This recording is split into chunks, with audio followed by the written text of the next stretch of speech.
శిక్షక దేవుళ్లకు నమస్కారం. ఓం శ్రీ మహాలక్ష్మే నమః. ఈనాడు మనం చెప్పుకోబోయేది కేవలం ఒక కథ కాదు. ఇది ప్రతి ఇంట్లో, ప్రతి గడపలో, ప్రతి ఇల్లాలి మనసులో మెదిలే ఒక ఆవేదనకు అద్భుతమైన పరిష్కారం. మన హిందూ ధర్మంలో శుక్రవారం అంటేనే సాక్షాత్తు ఆ లక్ష్మీదేవి మన నట్టింట్లో నడియాడు రోజు అని నమ్ముతాం. అటువంటి శుక్రవారం నాడు మన వంటింట్లో ఎప్పుడూ అందుబాటులో ఉండే మంగళప్రదమైన పసుపుతో చిన్న పరిహారం చేస్తే తరతరాల దరిద్రం కూడా పారిపోతుందని శాస్త్రం చెబుతోంది. ఈ కథను వినే ముందు ఆ అమ్మవారి అనుగ్రహం మీపై ఉండాలని కోరుకుంటూ ఈ వీడియోను లైక్ చేయండి, 10 మందికి షేర్ చేసి ధర్మ ప్రచారంలో భాగం అవ్వండి. ఇక ఆలస్యం చేయకుండా మన కథలోనికి వెళదాం. పూర్వం అనగా చాలా కాలం క్రితం గోదావరి నదీ తీరంలో సిరిపురం అనే ఒక చిన్న గ్రామం ఉండేది. ఆ ఊరు పేరులో ఉన్న సిరి ఆ ఊరి జనాల బతుకుల్లో పెద్దగా కనిపించేది కాదు. కాని ఆ ఊరి చివరన ఉండే చిన్న పెంకుటింట్లో నివసించే సువర్ణ అనే ఇల్లాలు మాత్రం అపర అన్నపూర్ణ లాంటిది. ఆమె భర్త పేరు సాంబశివుడు. పేరుకు తగ్గట్టే ఆయన పరమ భోళా శంకరుడు.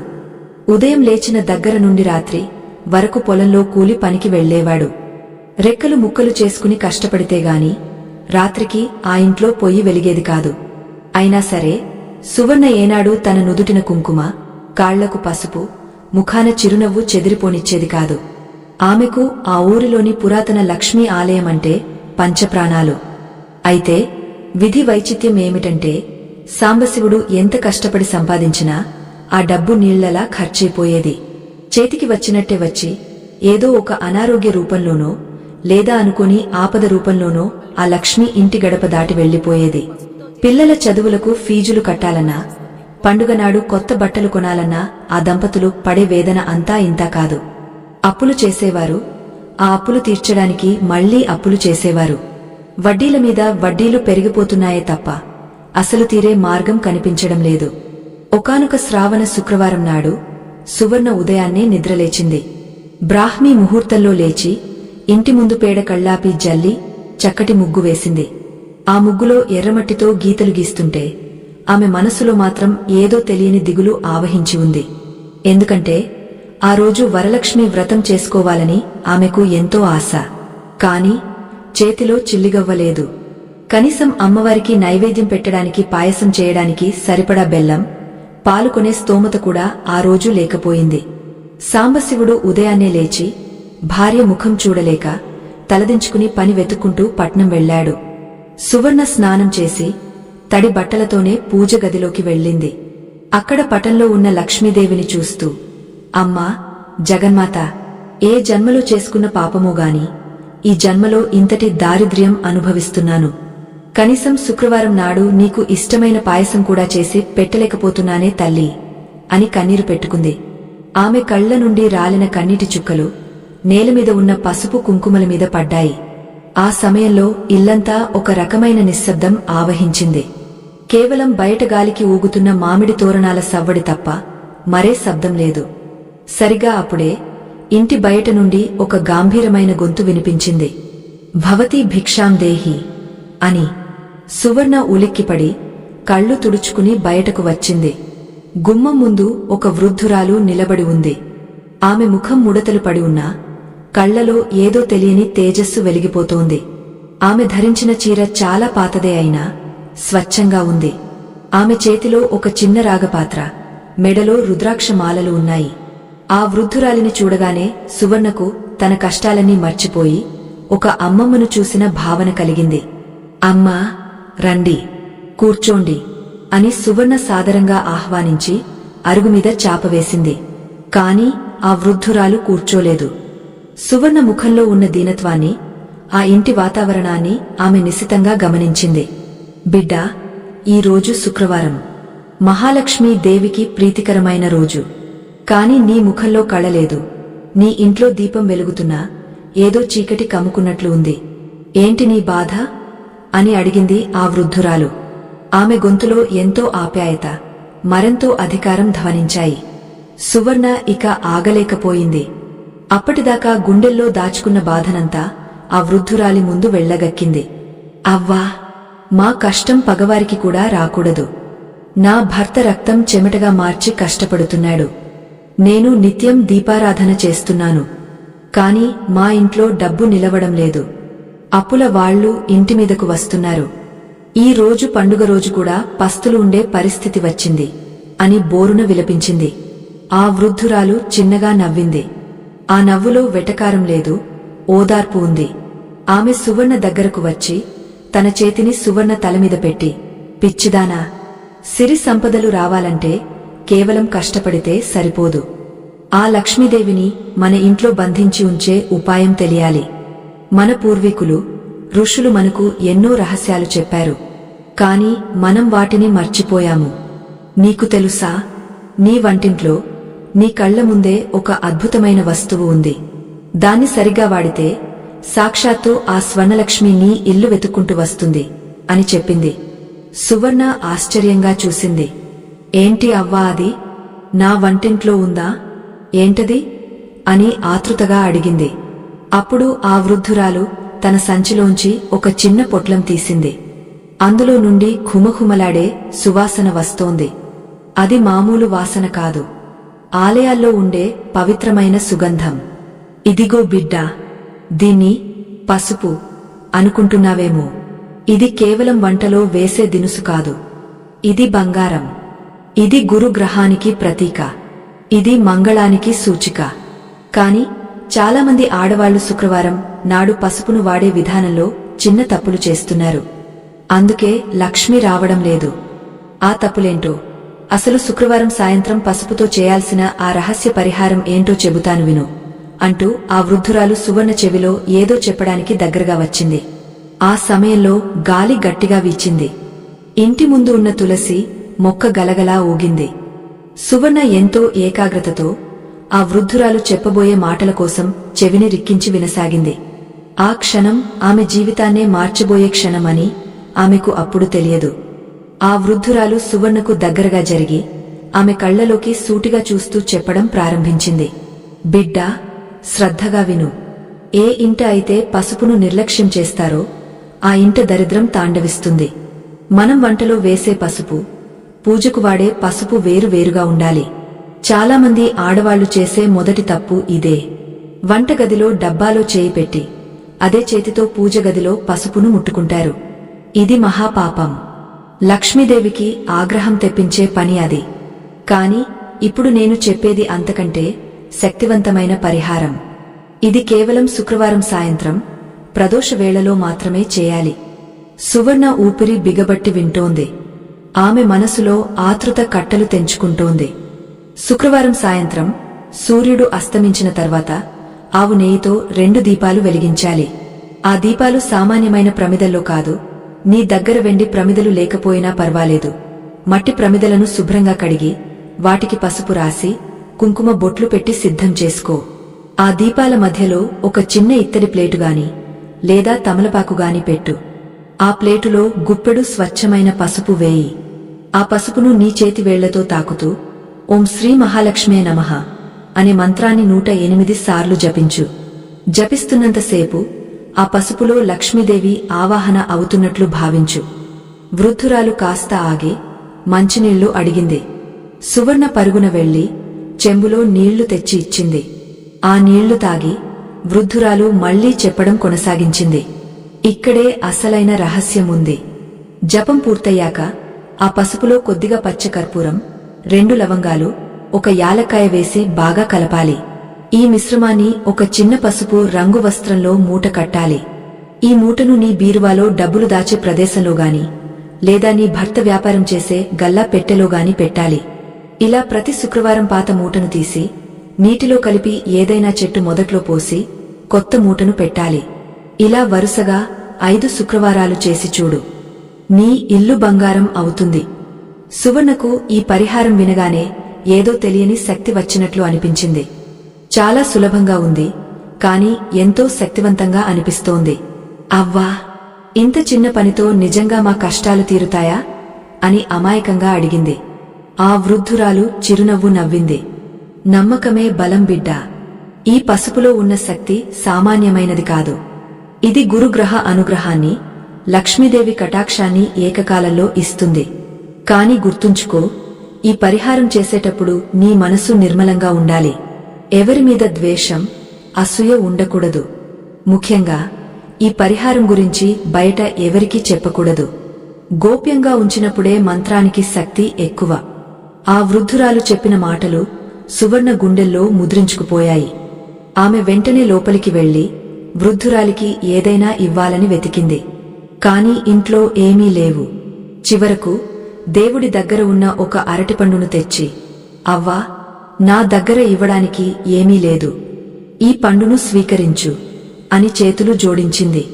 వృద్ధురాలు ఆ అరటిపండును తీసుకుని, ఇదే నాకు మహాప్రసాదం, నీ భక్తికి నేను మెచ్చాను, నీకు శుభం కలుగుతుంది అని ఆశీర్వదించి తన చేతికర్ర సాయంతో మెల్లగా నడుచుకుంటూ వెళ్లిపోయింది. సువర్ణ ఆమె వెళ్లే దారి వంక చూస్తూ నిలబడింది. ఆ వృద్ధురాలు వీధి మలుపు తిరిగే వరకు చూస్తూనే ఉంది. ఆశ్చర్యమేమిటంటే ఆమె మలుపు తిరిగిన మరుక్షణం అక్కడ ఎవరూ లేరు. రోడ్డు నిర్మానుష్యంగా ఉంది. సువర్ణకు ఒళ్ళు గగుర్పొడిచింది. వచ్చినది సాక్షాత్తు లక్ష్మీదేవా లేక ఎవరో మహాతల్లియా అని ఆలోచనలో పడింది. ఆ రోజు సాయంత్రమే సువర్ణ ఆ వృద్ధురాలు చెప్పినట్లు చేయడానికి సిద్ధమైంది. అదృష్టవశాత్తు సాయంత్రం సాంబశివుడు ఇంటికి వస్తూ వస్తూ ఒక షావుకారుగారి బండిని మోసినందుకు కూలీగా దొరికిన కొద్దిపాటి డబ్బుతో ఇంటికి వచ్చాడు. ఆ డబ్బుతో సువర్ణ పచ్చ కర్పూరం, తమలపాకులు తెప్పించింది. సూర్యుడు అస్తమించాడు. పశ్చిమ దిక్కున ఎర్రటి సూర్యకాంతి మాయమై చీకటి ముసుగు వేస్తోంది. సువర్ణ స్నానం చేసి శుచిగా తయారైంది. పూజగదిలో ఆవు నెయ్యితో 2 మట్టి ప్రమిదల్లో దీపాలు వెలిగించింది. దీపకాంతులు గది అంతా బంగారు రంగును అద్దాయి.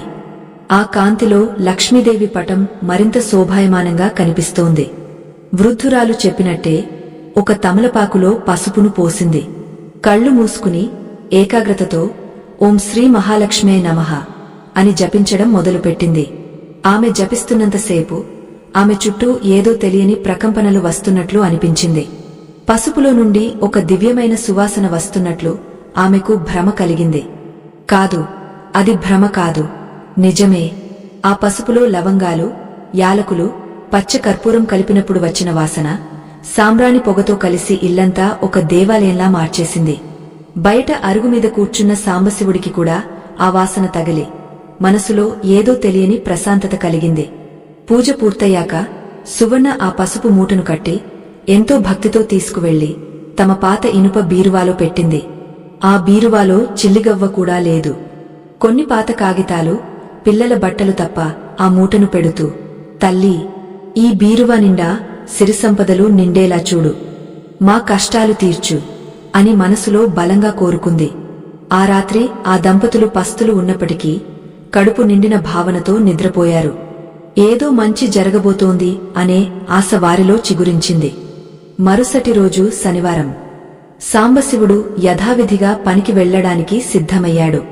కాని ఆ రోజు అతనికి ఊహించని సంఘటన ఎదురైంది. ఊరి జమీందారుగారు తన పొలంలో ఒక పాత బావిని త్రవ్వించడానికి మనుషుల కోసం వెతుకుతున్నారు. సాంబశివుడు ఆ పనికి వెళ్లాడు. మధ్యాహ్నం వరకు పని సాగింది. అందరూ మట్టి త్రవ్వుతుంటే సాంబశివుడి పారకు ఏదో గట్టి వస్తువు తగిలి టంగు మని శబ్దం వచ్చింది. అందరూ ఆశ్చర్యంగా అటు చూశారు. సాంబశివుడు మెల్లగా మట్టిని చేతులతో తొలగించాడు. అక్కడ ఒక చిన్న రాగా చెంబు కనిపించింది. దాని మూతికి ఒక ఎర్రటి గుడ్డ కట్టి ఉంది. తోటి కూలీలు, సాంబశివా, లంకె బిందె దొరికినట్లుందిరా అని అరిచారు. జమీందారుగారు పరుగున వచ్చారు. ఆ చెంబును బయటకు తీశారు. అందరిలోనూ ఉత్కంఠ. ఆ చెంబులో ఏముంది? నిజంగానే నిధి దొరికిందా లేక మరేదైనా ఉందా? జమీందారుగారు ఆ చెంబు మూత తెరిచారు. లోపల బంగారు నాణేలు లేవు, వజ్ర వైడూర్యాలు లేవు. కేవలం కొన్ని పాత తాళపత్ర గ్రంథాలు, ఒక వింతైన యంత్రమున్నాయి. అందరూ నిరాశపడ్డారు. ఛీ, ఏదో దొరికిందనుకుంటే ఈ పాత ఆకులు దొరికాయేంటి అని మిగతా కూలీలు నవ్వుకున్నారు. కాని సాంబశివుడికి మాత్రం ఆ తాళపత్రాలను చూస్తుంటే ఏదో ఆకర్షణ కలిగింది. జమీందారుగారు ఆ తాళపత్రాలను చూసి, ఇవి నాకెందుకు పనికిరాని చెత్త, సాంబశివా, నువ్వే కదా దీన్ని వెలికితీశావు, నువ్వే తీసుకుపో పిల్లలకు ఆడుకోవడానికి పనికొస్తాయి అని నిర్లక్ష్యంగా విసిరేశారు. సాంబశివుడు వాటిని ఎంతో గౌరవంగా తీసుకున్నాడు. ఎందుకో తెలియదు, ఆ తాళపత్రాలు తన జీవితాన్ని మార్చేస్తాయని అతనికి అనిపించలేదుగాని దేవుడి ప్రసాదంగా భావించాడు. సాయంత్రం ఇంటికి వచ్చి సువర్ణకు ఆ తాళపత్రాలు చూపించాడు. ఏమే, ఈరోజు బావిలో ఇవి దొరికాయి, జమీందారుగారు నాకే ఇచ్చేశారు అని చెప్పాడు. సువర్ణ ఆ తాళపత్రాలను చేతిలోకి తీసుకుంది. ఆమె చేతికి ఆ తాళపత్రాలు తగలగానే నిన్నటి వృద్ధురాలు చెప్పిన పసుపు వాసన మళ్లీ ఆమె నాసికను తాకినట్లు అనిపించింది. ఆమె ఆశ్చర్యంతో ఆ తాళపత్రాలను విప్పి చూసింది. అందులో అక్షరాలు చాలా పాతవి, అర్థం కావడం లేదు. కాని ఒక పేజీలో మాత్రం లక్ష్మీదేవి బొమ్మ గీసి ఉంది. ఆ బొమ్మ అచ్చం నిన్న తన కలలో, లేదా నిజంగానే వచ్చిన వృద్ధురాలి పోలికలతో ఉండటం చూసి సువర్ణ నోట మాట రాలేదు. ఇది కాకతాళీయమా లేక దైవ సంకల్పమా? సువర్ణ ఆ తాళపత్రాలను తీసుకుని పూజగదిలో తను దాచిన పసుపు మూట పక్కన పెట్టింది. ఆ రాత్రి సాంబశివుడికి ఒక వింత కల వచ్చింది. ఆ కలలో ఒక ఋషి కనిపించి, నాయనా, నీ చేతికి దొరికినవి సామాన్యమైన ఆకులు కావు. అవి మీ పూర్వీకులు దాచిన వైద్య రహస్యాలు. వాటిని చదవడం నేర్చుకో, నీ తలరాత మారుతుంది అని చెప్పి మాయమయ్యాడు. సాంబశివుడు ఉలిక్కిపడి లేచాడు. చెమటలు పట్టాయి. పక్కనే నిద్రిస్తున్న సువర్ణను లేపాడు. విషయం చెప్పాడు. ఇద్దరూ ఆశ్చర్యపోయారు. సాంబశివుడికి చదవడం రాదు. మరి ఆ గ్రంథాలను ఎలా చదవాలి? ఎవరు నేర్పిస్తారు? ఈ ప్రశ్న వారిని తొలిచేస్తోంది. అప్పుడే వారికి ఊరి చివరన ఉండే పండితుడు రామశాస్త్రిగారు గుర్తుకొచ్చారు.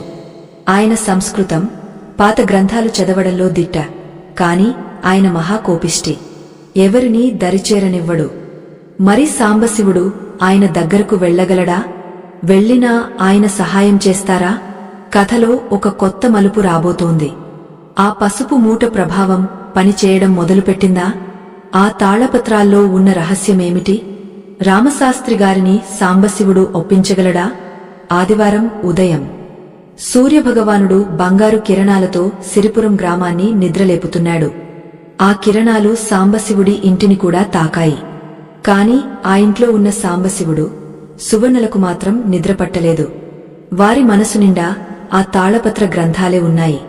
ఆ పాత ఆకుల్లో దాగ ఉన్న రహస్యం వారి తలరాతను మారుస్తుందా, లేక కొత్త సమస్యలను తెచ్చిపెడుతుందా అన్న మీమాంస వారిని కుదురుగా ఉండనివ్వడం లేదు. సువర్ణ స్నానం చేసి పూజ గదిలోకి వెళ్ళింది. శుక్రవారం నాడు తాను చేసిన పసుపు పరిహారం గుర్తుంది కదా? ఆ బీరువాలో పెట్టిన పసుపు మూటను ఒకసారి కళ్లకు అద్దుకుంది. తల్లి మహాలక్ష్మి, నా భర్త ఈరోజు ఒక గొప్ప పనిమీద వెళ్తున్నారు. ఆ పండితుడు రామశాస్త్రిగారి కోపం గురించి ఊరందరికీ తెలుసు. ఆయన శాంతించి మాకు సాయం చేసేలా చూడు అని వేడుకుంది. పూజలో వాడిన కుంకుమను తీసి సాంబశివుడి నుదుటను దిద్దింది. ఏవండీ, బయలుదేరండి. ఆ అమ్మవారి అనుగ్రహం మనపై ఉంది. ఖచ్చితంగా మంచి జరుగుతుంది. వెళ్లేటప్పుడు మనసులో ఆ నరసింహస్వామిని తలుచుకోండి, భయం పోతుంది అని ధైర్యం చెప్పింది. సాంబశివుడు ఆ తాళపత్రాల కట్టను ఒక తెల్లని వస్త్రంలో చుట్టాడు. దాన్ని గుండెలకు హత్తుకుని రామశాస్త్రిగారి ఇంటివైపు అడుగులు వేశాడు. రామశాస్త్రిగారి ఇల్లు ఊరి మధ్యలో ఉన్న అగ్రహారంలో ఉంది. అది చాలా పాత కాలపు పెంకుటిల్లు. ఇంటి ముందు పెద్ద అరుగు. ఆ అరుగు మీద ఎప్పుడూ వేద మంత్రాలు వినిపిస్తూ ఉంటాయి. ఇంటి ఆవరణలో ఉన్న గోశాల నుండి ఆవుల అరుపులు, హోమగుండం నుండి వచ్చే పొగవాసన ఆ ప్రాంతాన్ని ఒక ఆశ్రమంలా మార్చేస్తాయి. సాంబశివుడు ఆ ఇంటి గేటు దగ్గర నిలబడి లోపలికి వెళ్లడానికి సంకోచించాడు. రామశాస్త్రిగారు అరుగుమీద కూర్చుని పంచాంగం చూస్తున్నారు. ఆయన ముఖం సూర్యబింబంలా వెలిగిపోతోంది. నుదుటను విభూతి రేఖలు, మెడలో రుద్రాక్షమాలలు, కళ్లలో తీక్షణమైన చూపు. ఆయనను చూస్తేనే సామాన్యులకు వణుకు పుడుతుంది. ఎవరక్కడా అని గంభీరంగా అడిగారు శాస్త్రిగారు తలపైకి ఎత్తకుండానే. సాంబశివుడు భయపడుతూనే ముందుకు అడుగు వేశాడు. అయ్యా, నమస్కారం. నేను సాంబశివుడిని. మన ఊరి చివర ఉంటాను అని నసిగాడు. రామశాస్త్రిగారు తల ఎత్తి సాంబశివుడిని ఆపాదమస్తకం చూశారు. తెలుసు, ఆ మధ్య గుడిలో ప్రసాదం కోసం గొడవ పడుతుంటే చూశాను. ఏంటి ఇప్పుడు పని? నా దగ్గర దానధర్మాలు చేయడానికి ఏమీ లేవు. వెళ్ళు అని కఠినంగా చెప్పారు. సాంబశివుడికి గొంతులో పచ్చి వెలక్కాయ పడ్డట్లయింది. వెనక్కి తిరిగి వెళ్ళిపోదామా అనుకున్నాడు. కాని సువర్ణ మాటలు, ఆమె కళ్లలోని ఆశ అతన్ని ఆపాయి. ధైర్యం తెచ్చుకుని, అయ్యా, నేను భిక్ష కోసం రాలేదు. నిన్న జమీందారుగారి పొలంలో బావి త్రవ్వుతుంటే ఈ తాళపత్రాలు దొరికాయి. ఇవి ఏంటో, ఇందులో ఏముందో నాకు తెలియడం లేదు. మీరే చదివి చెప్పాలి అంటూ వణికే చేతులతో ఆ మూటను శాస్త్రిగారి ముందు పెట్టాడు. రామశాస్త్రిగారు మొదట అయిష్టంగానే ఆ మూట వంక చూశారు. కాని ఆ వస్త్రం విప్పగానే అందులోంచి వచ్చిన ఆ పురాతనమైన వాసన ఆయనను ఆకర్షించింది. ఆయన కళ్ళు మెరిశాయి. చేతిలోకి తీసుకుని ఆకులను సున్నితంగా తాకారు. ఇవి చాలా పురాతనమైనవి, 100 ఏళ్ల నాటివి అని తనలో తానే గొనుక్కున్నారు. మొదటి ఆకును చదవడానికి ప్రయత్నించారు. అందులోని లిపి సామాన్యమైన తెలుగు కాదు. అది గ్రంథలిపిలో రాయబడిన సంస్కృత శ్లోకాలు. శాస్త్రిగారు మొదటి శ్లోకాన్ని చదవగానే ఆయన ముఖ కవళికలు మారిపోయాయి. ఆశ్చర్యం, ఆనందం, భక్తి అన్నీ కలగలిసిన భావం ఆయన ముఖంలో కనిపించింది. ఆయన వెంటనే లేచి నిలబడ్డారు. ఒరేయ్ సాంబశివా, ఇవి ఎక్కడ దొరికాయన్నా? ఆ పాడుబడ్డ బావిలోనా? అద్భుతం, మహాద్భుతం. ఇవి సామాన్యమైన వైద్య గ్రంథాలు కావురా. ఇవి మన పూర్వీకులు, సిద్ధ పురుషులు రాసిన సిద్ధ వైద్య రహస్యాలు. ఇందులో కేవలం జబ్బులకు మందులే కాదు, మనిషి జాతకాన్ని, కష్టాలను తొలగించే తాంత్రిక విద్యలు కూడా ఉన్నాయి. ఇది మా తాతల కాలంలో పోయిందని చెప్పుకునేవారు. అది నీ చేతికి చిక్కింది అని ఆవేశంగా అన్నారు. సాంబశివుడికి ఆయన మాటలు పూర్తిగా అర్థం కాలేదు కాని ఏదో గొప్ప వస్తువే దొరికిందని అర్థమైంది. అయ్యా, మరి ఇప్పుడు ఏం చేయమంటారు? నాకు చదవడం రాదు కదా అన్నాడు అమాయకంగా. రామశాస్త్రిగారు సాంబశివుడి దగ్గరకు వచ్చి అతని భుజం మీద చేయి వేశారు. ఇది సాంబశివుడు కలలో కూడా ఊహించని పరిణామం. ఆ ఊరిలో అంటరానితనం వంటి భేదాలు పాటించే శాస్త్రిగారు ఒక సామాన్య కూలీని తాకడమా? సాంబశివా, ఈ గ్రంథం నీకు దొరికిందంటే అది ఆ దైవ నిర్ణయం. ఇందులో ఉన్న విద్యలోకానికి ఉపయోగపడాలి. నేను నీకు సాయం చేస్తాను. ప్రతిరోజు సాయంత్రం పని అయ్యాక ఇక్కడికి రా. నేను ఇందులో ఉన్న ఒక్కో విషయాన్ని చదివి నీకు అర్థమయ్యేలా చెబుతాను. నువ్వు దాన్ని నేర్చుకోవాలి, వైద్యం చేయాలి. సిద్ధమేనా అని అడిగారు. సాంబశివుడికి నోట మాట రాలేదు. తల ఊపాడు. కాని ఒక షరతు అన్నారు శాస్త్రిగారు గంభీరంగా. ఈ విద్యను కేవలం ధర్మం కోసం, పేదవారి కోసం వాడాలి. దీనితో ఒక్క రూపాయి కూడా ఆశించకూడదు. డబ్బు ఆశించావు, విద్య మాయమైపోతుంది. నీకు సమ్మతమేనా? సాంబశివుడు వెంటనే కాళ్లకు నమస్కరించాడు. చిత్తం స్వామీ, నా బతుకు ఎలాగూ కష్టాల్లోనే ఉంది. కనీసం 10 మందికి సాయం చేస్తేనేనా ఆ పుణ్యం నా బిడ్డలకు దక్కుతుంది అన్నాడు. శాస్త్రిగారు సంతోషించి ఆ రోజు మొదటి పాణ్యం నేర్పించారు. విను సాంబశివా, ఈ గ్రంథంలో మొదటి అధ్యాయం విష నివారణ. మన చుట్టూ ఉండే చిన్న చిన్న మొక్కలతో ప్రాణాంతకమైన విషాన్ని ఎలా విడగొట్టవచ్చో ఇందులో రాసి ఉంది. ఉదాహరణకు, ఎప్పుడైనా తేలు కుడితే వెంటనే ఉత్తరేణి ఆకు రసాన్ని తీసి అందులో కాస్త సున్నం కలిపి గాయమీద రాస్తే క్షణాల్లో మంట తగ్గుతుంది అని ఒక చిన్న చిట్కా చెప్పారు. సాంబశివుడు ఆ విషయాన్ని మనసులో గట్టిగా ముద్రించుకున్నాడు. గురువుగారికి దండం పెట్టి ఎంతో సంతోషంతో ఇంటికి బయలుదేరాడు. అతని నడకలో కొత్త ఉత్సాహం వచ్చింది. ఆకాశంలో మేఘాలు కమ్ముకున్నాయి, వర్షం పడే సూచనలు కనిపిస్తున్నాయి. కాని సాంబశివుడి మనసులో మాత్రం 1000 ఏనుగుల బలం వచ్చింది. ఆ పసుపు పరిహారం ఎంత గొప్పదో గురువుగారు దొరికేలా చేసింది అని సంబరపడ్డాడు. అయితే విధి అతన్ని పరీక్షించడానికి సిద్ధంగా ఉంది. సాంబశివుడు తన ఇంటి వీధిలోకి అడుగు పెట్టగానే అక్కడ పెద్ద గుంపు కనిపించింది. ఆడవాళ్ల ఏడుపులు వినిపిస్తున్నాయి. అయ్యో, నా బిడ్డ, నా బిడ్డ చచ్చిపోతాడేమో, కాపాడండి బాబోయ్ అని ఒక తల్లి ఆర్తనాదం చేస్తోంది. సాంబశివుడు పరుగున వెళ్లాడు. చూస్తే తన పొరుగింటి లచ్చమ్మ కొడుకు 10 ఏళ్ల రాము కింద పడి గలగలా కొట్టుకుంటున్నాడు. అతని కాలుమీద నల్లటి మచ్చ ఉంది. పక్కనే ఒక పెద్ద నల్ల తేలు చచ్చిపడి ఉంది. అది సామాన్యమైన తేలు కాదు, కొండ తేలు. దాని విషం చాలా ప్రమాదకరమైనది. పిల్లవాడి నోటి నుండి నురగ వస్తోంది. లచ్చమ్మ గుండెలు బాదుకుంటోంది. చుట్టూ ఉన్నవాళ్లు హాస్పిటల్కి తీసుకువెళ్ళాలి, కాని పట్నం వెళ్లాలంటే గంట పడుతుంది. ఈలోపు ప్రాణముంటుందా అని నిరాశగా మాట్లాడుకుంటున్నారు. సాంబశివుడి గుండె వేగంగా కొట్టుకుంది. ఇప్పుడే శాస్త్రిగారు చెప్పిన మాటలు గుర్తొచ్చాయి. ఉత్తరేణి ఆకు, సున్నం. ఆ మాటలు అతని చెవుల్లో మారుమోగాయి. కాని ఇంతమంది ముందు తను వైద్యం చేస్తే నమ్ముతారా? ఒకవేళ ఆ మందు పని చేయకపోతే, పిల్లాడి ప్రాణం పోతే ఆ నింద తనమీద పడుతుందా? భయం అతన్ని వెనక్కి లాగుతోంది. కాని ఆ తల్లి ఏడుపు అతన్ని ముందుకు నెడుతోంది. సువర్ణ కూడా అక్కడే ఉంది. ఆమె సాంబశివుడిని చూసి కళ్లతోనే ఏదో ఒకటి చేయండి అని ప్రాధేయపడింది. సాంబశివుడు ఒక నిర్ణయానికి వచ్చాడు. ఇది దేవుడు పెట్టిన పరీక్ష. ఆ పసుపు పరిహారం ప్రభావం నిజమో కాదో తేలే సమయమిదే. ఆగండి, నేను చూస్తాను అని గట్టిగా అరిచాడు సాంబశివుడు. అందరూ నిశ్శబ్దంగా అతని వైపు చూశారు. ఒక కూలీ పనివాడు డాక్టర్ అవతారం ఎత్తడమేంటి అని కొందరు వెటకారంగా చూశారు. సాంబశివుడు పరుగున వెళ్లి పక్కనే ఉన్న పొదల్లోంచి ఉత్తరేణి ఆకులు కోసుకువచ్చాడు. లచ్చమ్మ ఇంట్లోకి వెళ్లి తమలపాకులకు రాసే సున్నం డబ్బా తెచ్చాడు. తన అరచేతిలో ఆకులను నలిపి రసం తీసి సున్నం కలిపాడు. ఆ మిశ్రమాన్ని రాము కాలికి రాస్తూ మనసులో ఓం శ్రీ మహాలక్ష్మే నమః, గురువే నమః అని ప్రార్థించాడు. ఆ క్షణం అక్కడ ఉన్న వాతావరణం ఉత్కంఠభరితంగా మారింది. మందు రాసాక అందరూ రాము వైపు రెప్ప వాల్చకుండా చూస్తున్నారు. క్షణాలు యుగాల్లా గడుస్తున్నాయి. సాంబశివుడి నుదుటిమీద చెమటలు కారుతున్నాయి. ఆ మందు పనిచేస్తుందా? ఆ ఉత్కంఠభరితమైన క్షణాల్లో కాలం స్తంభించినట్లు అనిపించింది. రాము తల్లి లచ్చమ్మ ఏడుపు ఆపి బిక్కుబిక్కుమంటూ కొడుకు ముఖం వంక చూస్తోంది.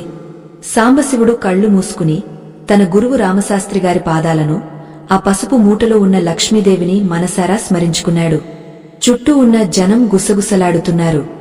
ఏంటి వీడు ఏదో ఆకులు పసరు రాశాడు, పిచ్చోడు కాకపోతే ఆస్పత్రికి తీసుకుపోకుండా ఈ ప్రయోగాలు ఏంటి అని ఒకరు, కాదురా ఆ దేవుడే వాడి చేత చేస్తున్నాడేమో చూద్దాం అని మరొకరు మాట్లాడుకుంటున్నారు.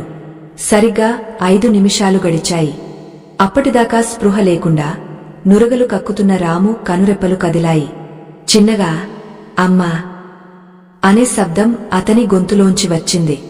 ఆ పిలుపు వినగానే లచ్చమ్మకు ప్రాణం లేచి వచ్చినట్లయింది. రాము, లేచావా రా తండ్రి అంటూ కొడుకును హత్తుకుంది. రాము కళ్ళు తెరిచి చూశాడు. కాలిమంట తగ్గిందని సాయిగ చేశాడు. అక్కడ ఉన్న జనం ఆశ్చర్యంతో నోరెళ్లబెట్టారు. సాంబశివుడిని చూసే చూపులో మార్పు వచ్చింది. ఇన్నాళ్లు ఒక కూలీగా చూసిన కళ్ళు ఇప్పుడు ఒక వైద్యుడిని, ఒక ఆపద్బాంధవుడిని చూస్తున్నాయి. సాంబశివ, నువ్వు మా పాలిట దేవుడివిరా, నా బిడ్డను బతికించావు అని లచ్చమ్మ సాంబశివుడి కాళ్లమీద పడబోయింది. సాంబశివుడు ఆమెను వారించి, అమ్మా, నేను కాదు, ఆ పరమేశ్వరుడు, మా గురువుగారు రామశాస్త్రిగారు నేర్పిన విద్య బతికించింది. అంతా ఆ పైవాడి దయ అని వినయంగా చెప్పాడు. ఈ వార్త ఆ నోటా ఈ నోటా ఊరంతా పాకిపోయింది. సాంబశివుడికి ఏదో మహిమ తెలిసిందని, ఆకుపసరుతో విషం తీసేశాడని చెప్పుకోవడం మొదలుపెట్టారు. ఆ సాయంత్రం సాంబశివుడు ఇంటికి వచ్చేసరికి సువర్ణ ఎంతో సంతోషంగా ఎదురొచ్చింది. ఏవండీ, మీరు చేసిన పనికి నా జన్మ ధన్యమైంది. ఆ పసుపు పరిహారం నిజంగానే అద్భుతం. మన ఇంట్లో లక్ష్మీ కటాక్షం మొదలైంది అంది కళ్లల్లో ఆనందబాష్పాలతో. సాంబశివుడు నవ్వి, అవును సువర్ణ, కాని గురువుగారు చెప్పిన మాట మర్చిపోవద్దు. ఈ విద్యతో డబ్బు ఆశించకూడదు, కేవలం సేవ మాత్రమే చేయాలి అని గుర్తుచేశాడు. రోజులు గడుస్తున్నాయి. సాంబశివుడు ఉదయం కూలి పనికి వెళ్లేవాడు. సాయంత్రం రామశాస్త్రిగారి దగ్గరకు వెళ్లి ఆ తాళపత్రాల్లోని కొత్త విషయాలు నేర్చుకునేవాడు. రాత్రికి ఎవరైనా ఆపదలో ఉంటే వైద్యం చేసేవాడు. డబ్బు తీసుకోకపోయినా జనం ప్రేమతో ఇచ్చే బియ్యం, కాయగూరలు, పాలువారి ఇంటికి చేరేవి. దీనివల్ల వారి ఆకలి బాధ తీరింది. ఇంట్లో లక్ష్మీ కళ ఉట్టిపడటం మొదలైంది. సువర్ణ ప్రతి శుక్రవారం క్రమం తప్పకుండా ఆ పసుపు పరిహారం చేస్తూనే ఉంది. పాత మూటను తీసి తులసి మొక్కలో వేసి కొత్త మూటను బీరువాలో పెట్టేది. రెండో శుక్రవారం వచ్చింది.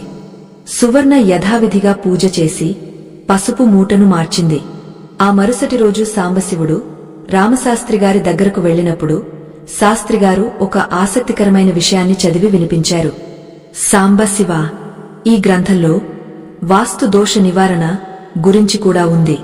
ఇంట్లో ఏదైనా మూల దోషముంటే లేదా సంపాదన నిలవకపోతే ఇంటికి ఈశాన్య మూల ఒక చిన్న గుంత తీసి అందులో పసుపు, కుంకుమ, ఒక వెండి నాణెం, నవధాన్యాలు వేసి పూడ్చితే ఆ దోషం పోతుందని రాసి ఉంది అని చెప్పారు. సాంబశివుడు ఇంటికి వచ్చి సువర్ణకు చెప్పాడు. సువర్ణ, మన ఇల్లు చాలా పాతది. మనకు తెలియకుండా ఏదైనా దోషముందేమో, గురువుగారు చెప్పినట్లు చేద్దామా అని అడిగాడు. సువర్ణ వెంటనే ఒప్పుకుంది. కాని వెండి నాణెమెక్కడిది అని సందేహించింది. అప్పుడు సువర్ణకు ఒక ఆలోచన వచ్చింది. తన పెళ్లి సమయంలో పుట్టింటివాళ్లు ఇచ్చిన ఒక చిన్న వెండి మెట్టెలు ఉన్నాయి. కష్టకాలంలో కూడా వాటిని అమ్మకుండా దాచుకుంది. వాటిలో ఒకటి తీసి సాంబశివుడికి ఇచ్చింది. ఇది వాడండి, మన ఇంటి బాగు కోసం కదా అంది త్యాగబుద్ధితో. ఆదివారం ఉదయం సాంబశివుడు ఇంటి ఈశాన్య మూల అంటే దేవుడి గదికి బయటవైపు చిన్న గుంత త్రవ్వాడు. సువర్ణ పసుపు, కుంకుమ, నవధాన్యాలు తెచ్చింది. ఆ వెండి మెట్టెను అందులో వేసి భక్తితో నమస్కరించి మట్టి కప్పారు. ఆ స్థలంలో ఒక చిన్న పూల మొక్క నాటారు. మరుసటి రోజు నుండి వింత అనుభవాలు మొదలయ్యాయి. అప్పటివరకు ఆ ఇంట్లో ఎప్పుడూ ఏదో ఒక అనారోగ్యముండేది. పిల్లలకు జ్వరం అనో, సాంబశివుడికి నడుము నొప్పి అనో బాధపడేవారు. కాని ఆ దోష నివారణ చేశాక ఇంట్లో అందరూ ఉత్సాహంగా ఉండటం గమనించారు. అంతేకాదు, సాంబశివుడికి కూలి పని కూడా రోజూ దొరకడం మొదలైంది. ఒకరోజు ఊరిలో ఒక ధనికుడు తన భార్యకు చాలా రోజులుగా ఉన్న కడుపు నొప్పిని సాంబశివుడు ఇచ్చిన మందుతో తగ్గడంతో సంతోషించి ఒక పాడి ఆవును దానంగా ఇచ్చాడు. సాంబశివ, నువ్వు డబ్బు తీసుకోవు నాకు తెలుసు. కాని ఈ గోమాతను కాదనకు. ఇది నీ పిల్లలకు పాలు ఇస్తుంది అని బలవంతంగా ఆవును కట్టేసి వెళ్లాడు. ఆ రోజు సాయంత్రం సువర్ణ ఆవు పాలు పితికి పరమాన్నం వండి లక్ష్మీదేవికి నైవేద్యం పెట్టింది. అమ్మా, ఇన్నాళ్లకు నా పిల్లలకు కడుపు నిండా పాలు ఇచ్చావు అని కృతజ్ఞతతో ఏడ్చింది. ఇలా సాంబశివుడి ఖ్యాతి పక్క ఊర్లకు కూడా పాకింది. పక్క ఊరి నుండి కూడా జనం వైద్యం కోసం రావడం మొదలుపెట్టారు. అయితే ఎక్కడైతే వెలుగు ఉంటుందో అక్కడే చీకటి కూడా ఉంటుంది కదా. సాంబశివుడి ఎదుగుదల చూసి ఓర్వలేని వాళ్లు కొందరు తయారయ్యారు. ఆ ఊరిలో రంగడు అనే నాటు వైద్యుడు ఉండేవాడు. అతను జనాల అమాయకత్వాన్ని ఆసరాగా చేసుకుని తాయెత్తులు కట్టి డబ్బులు దండుకునేవాడు. సాంబశివుడు వచ్చాక రంగడి వ్యాపారం పడిపోయింది. ఎవరూ అతని దగ్గరకు వెళ్లడం లేదు. రంగడికి సాంబశివుడి మీద కోపం పెరిగింది. వీడెవడు మధ్యలో వచ్చాడు, నా పొట్ట కొడుతున్నాడు, వీడి పని చెప్పాలి అని కక్ష కట్టాడు. ఒక రాత్రి రంగడు సాంబశివుడి ఇంటి వెనుక నక్కి చూశాడు. సాంబశివుడు సువర్ణలు ఆ తాళపత్ర గ్రంథాన్ని ముందు పెట్టుకుని చదువుకోవడం, సువర్ణ వినడం, సాంబశివుడు గుర్తు చేసుకోవడం గమనించాడు. ఓహో, వీడికి ఏదో నిధి దొరికింది. అదే ఆ పుస్తకం. దాన్ని దొంగలిస్తే వీడి ఆట కట్టించవచ్చు అని ప్లాన్ వేశాడు. ఒక అమావాస్య రాత్రి ఆకాశం ఘోరంగా ఉంది. ఉరుములు, మెరుపులతో వాన పడుతోంది. సాంబశివుడి కుటుంబం గావ్య నిద్రలో ఉంది. రంగడు ముసుగు వేసుకుని ఇంటి వెనుక తలుపును మెల్లగా తెరిచాడు. లోపలికి ప్రవేశించాడు. అతని కళ్ళు పూజగదిలో ఉన్న ఆ తాళపత్రాల మూటమీద పడ్డాయి. పిల్లిలా అడుగులు వేస్తూ పూజగది వైపు వెళ్లాడు. అక్కడ దీపం కొండెక్కింది. అంతా చీకటి. రంగడు చేయి చాచి ఆ మూటను అందుకోబోయాడు. సరిగ్గా అప్పుడే పూజగదిలో నుండి ఒక పెద్ద పాము బుసకొట్టిన శబ్దం వినిపించింది. రంగడు ఉలిక్కిపడి వెనక్కి తగ్గాడు. చీకట్లో రెండు మెరుస్తున్న కళ్ళు అతన్ని చూస్తున్నాయి. అది నిజం పామా లేక భ్రమా? భయంతో రంగడికి చెమటలు పట్టాయి. వెనక్కి తిరుగుదామని చూస్తే కాలుజారి అక్కడ ఉన్న ఇత్తడి బిందె మీద పడ్డాడు. ధభేల్ మని పెద్ద శబ్దం వచ్చింది. సాంబశివుడు, సువర్ణలు ఉలిక్కిపడి లేచారు. ఎవరది అని సాంబశివుడు కర్ర తీసుకుని వచ్చాడు. రంగడు దొరికిపోతానేమో అన్న భయంతో కిటికీలోంచి దూకి పారిపోయాడు. కాని పారిపోయే తొందరలో తన మెడలోని రుద్రాక్షమాల అక్కడే తెగపడింది. సాంబశివుడు దీపం వెలిగించి చూశాడు. అక్కడ ఎవరూ లేరు. కాని నేలమీద తెగపడిన రుద్రాక్షమాల, కిటికీ దగ్గర బురద పాదాల ముద్రలు కనిపించాయి. ఎవరో దొంగ వచ్చాడు సువర్ణ, కాని మనల్ని ఆ దేవుడే కాపాడాడు అన్నాడు సాంబశివుడు. సువర్ణ పూజగది వైపు చూసింది. అక్కడ తాను దాచిన పసుపు మూట సురక్షితంగా ఉంది. ఆ లక్ష్మీదేవే మన ఇంటికి కాపలాగా ఉంది అని నమస్కరించింది. కాని ఈ సంఘటన ఒక హెచ్చరిక. శత్రువు పొంచి ఉన్నాడు. రంగడు మళ్లీ వస్తాడా? ఇంకా పెద్ద ప్రమాదం పొంచి ఉందా? సాంబశివుడికి ఆ తాళపత్రాల్లో శత్రునాశనం లేదా రక్షణ కవచం గురించి ఏదైనా ఉందా? ఆ రాత్రి జరిగిన సంఘటన సాంబశివుడి కుటుంబాన్ని కలవరపెట్టింది. ఇంటికి దొంగ వచ్చాడన్న భయం కంటే ఆ దొంగ లక్ష్యం ఆ తాళపత్ర గ్రంథాలే అన్న అనుమానం సాంబశివుడిని ఆలోచనలో పడేసింది. తెల్లవారుజామున నిద్రలేచిన సాంబశివుడు ఆ తెగపడిన రుద్రాక్షమాలను చేతిలోకి తీసుకున్నాడు. అది చాలా పాతది, నల్లబడిన దారం. ఇది ఊరిలో ఎవరిది అని ఆలోచిస్తుండగా అతని మనసులో రంగడి రూపం మెదిలింది. అవును, రంగడు ఎప్పుడూ ఇలాంటి మాలే వేసుకుంటాడు. అంటే వచ్చింది వాడేనా అనే అనుమానం బలపడింది.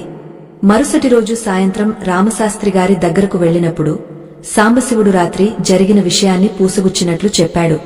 ఆ రుద్రాక్ష మాలను కూడా చూపించాడు. శాస్త్రిగారు దాన్ని చూసి గంభీరంగా నవ్వారు. సాంబశివ, వృక్షానికి పళ్ళు కాస్తే రాళ్ల దెబ్బలు తప్పవు. నీ దగ్గర ఒక అద్భుతమైన శక్తి ఉంది. దాన్ని చూసి ఈర్ష్యపడేవాళ్లు ఉంటారు. ఈ మాల రంగడిదే. వాడి కన్ను ఈ గ్రంథం మీద పడింది. జాగ్రత్తగా ఉండాలి అని హెచ్చరించారు. స్వామీ, నాకేం భయం లేదు. కాని నా భార్యాపిల్లలకు ఏదైనా హాని చేస్తాడేమో అని భయంగా ఉంది. దీనికి ఏదైనా పరిష్కారముందా అని సాంబశివుడు ఆందోళనగా అడిగాడు. రామశాస్త్రిగారు ఆ తాళపత్రాల కట్టను తీసి అందులోని ఒక ప్రత్యేకమైన ఆకును వెతికారు. ఉంది సాంబశివ, మన పూర్వీకులు ఏ సమస్యను పరిష్కారం లేకుండా వదిలేయలేదు. ఇందులో రక్షాబంధనం అనే ప్రక్రియ ఉంది. ఇది మనిషికి, ఇంటికి రక్షణ కవచంలా పనిచేస్తుంది. దీనికి కావాల్సింది కూడా చాలా సామాన్యమైన వస్తువులే. నల్లటి దారం, విభూతి, కొన్ని మంత్రించిన ఆవాలు అని వివరించారు. శాస్త్రిగారు ఆ రోజు సాంబశివుడికి ఆ మంత్రాన్ని ఉపదేశించారు. ఈ రాత్రి ఇంటికి వెళ్ళాక ఇంటి 4 మూలల ఆవాలు చల్లు. ప్రధాన ద్వారం పైన నల్ల దారంతో కట్టిన విభూతి పొట్లం కట్టు. అప్పుడు ఏ దుష్టశక్తి నీ గడప దాటలేదు అని చెప్పారు. సాంబశివుడు గురువుగారి ఆజ్ఞను శిరసావహించాడు. ఇంటికి వెళ్లి సువర్ణ సహాయంతో ఆ రక్షాబంధన ప్రక్రియను పూర్తి చేశాడు. ఆ రాత్రి వారు ప్రశాంతంగా నిద్రపోయారు. ఇదిలా ఉండగా రంగడు తన ప్రయత్నం విఫలమైందన్న కోపంతో రగిలిపోతున్నాడు. కిటికీలోంచి దూకినప్పుడు కాలు బెనికింది. నడవలేక కుంటుతున్నాడు. ఆ సాంబశివుడి ఇంట్లో ఏదో శక్తి ఉంది. మామూలుగా అయితే ఆ తాళాలు పట్టుకు వచ్చేవాడిని. కాని ఆ పాము శబ్దమేంటి? అది నిజమా, భ్రమా అని మదనపడుతున్నాడు. అతని భార్య రంగమ్మ అతన్ని చూసి భయపడింది. ఏవండీ, ఎందుకండీ ఆ మంచి మనిషి జోలికి పోతారు? ఆయన ఊరందరికీ సాయం చేస్తున్నాడు కదా, మనకు పాపం తగులుతుంది అని మందలించింది. రంగడు ఆమెను కొట్టడానికి చేయి ఎత్తాడు. నోరుముయ్, వాడి వల్ల నా బతుకు బజారున పడింది. వాడి అంతు చూడకపోతే నా పేరు రంగడే కాదు. ఈసారి దొంగతనంగా వెళ్లను. వాడిని ఊరి జనాల ముందే దోషిగా నిలబెడతాను అని శపథం చేశాడు. అతని మనసులో ఒక కుటిల ఆలోచన మెదిలింది. 2 రోజులు గడిచాయి. 3వ శుక్రవారం వచ్చింది. సువర్ణ ఎంతో నిష్ఠగా పసుపు పరిహారాన్ని చేసింది. ఈసారి ఆమె మనసులో ఒక కొత్త కోరిక ఉంది. తల్లీ, మాకు రక్షణ కల్పించావు, ఆకలి తీర్చావు. కాని మా పిల్లల చదువు మాటేమిటి? వాళ్లు గొప్పగా చదువుకుని ప్రయోజకులు కావాలి అని మొక్కుకుంది. ఆ పసుపు మూటను మార్చి బీరువాలో పెట్టింది. ఆ మరుసటి రోజు ఊరిలో ఒక పెద్ద పంచాయతీ జరిగింది. జమీందారుగారి అబ్బాయికి విపరీతమైన జ్వరం వచ్చింది. పట్నం డాక్టర్లు వచ్చి చూసి, ఇది ఏదో వైరల్ ఫీవర్, తగ్గడానికి టైం పడుతుంది అని మందులిచ్చారు. కాని జ్వరం తగ్గడం లేదు. పైగా పిల్లాడు పలవరిస్తున్నాడు. రంగడు ఇదే అదనుగా భావించాడు. జమీందారుగారి దగ్గరకు వెళ్లి, అయ్యా, ఇది మామూలు జ్వరం కాదు, ఎవరో చేతబడి చేయించారు. ఆ సాంబశివుడు ఈ మధ్య ఏదో క్షుద్ర విద్యలు నేర్చుకుంటున్నాడని ఊరంతా కోడై కూస్తోంది. వాడే మీ అబ్బాయి మీద ప్రయోగం చేసి ఉంటాడు అని విషం నూరిపోశాడు. పుత్ర వాత్సల్యంతో ఉన్న జమీందారుగారికి విచక్షణ కోల్పోయారు. ఏమిటి, వాడు నా కొడుకు మీద ప్రయోగం చేశాడా? వాడిని ఇప్పుడే పిలిపించండి అని ఆజ్ఞాపించారు. భటులు వెళ్లి సాంబశివుడిని ఈడ్చుకువచ్చారు. ఊరి జనం రచ్చబండ దగ్గర పోగయ్యారు. సువర్ణ ఏడుస్తూ భర్త వెనకే వచ్చింది.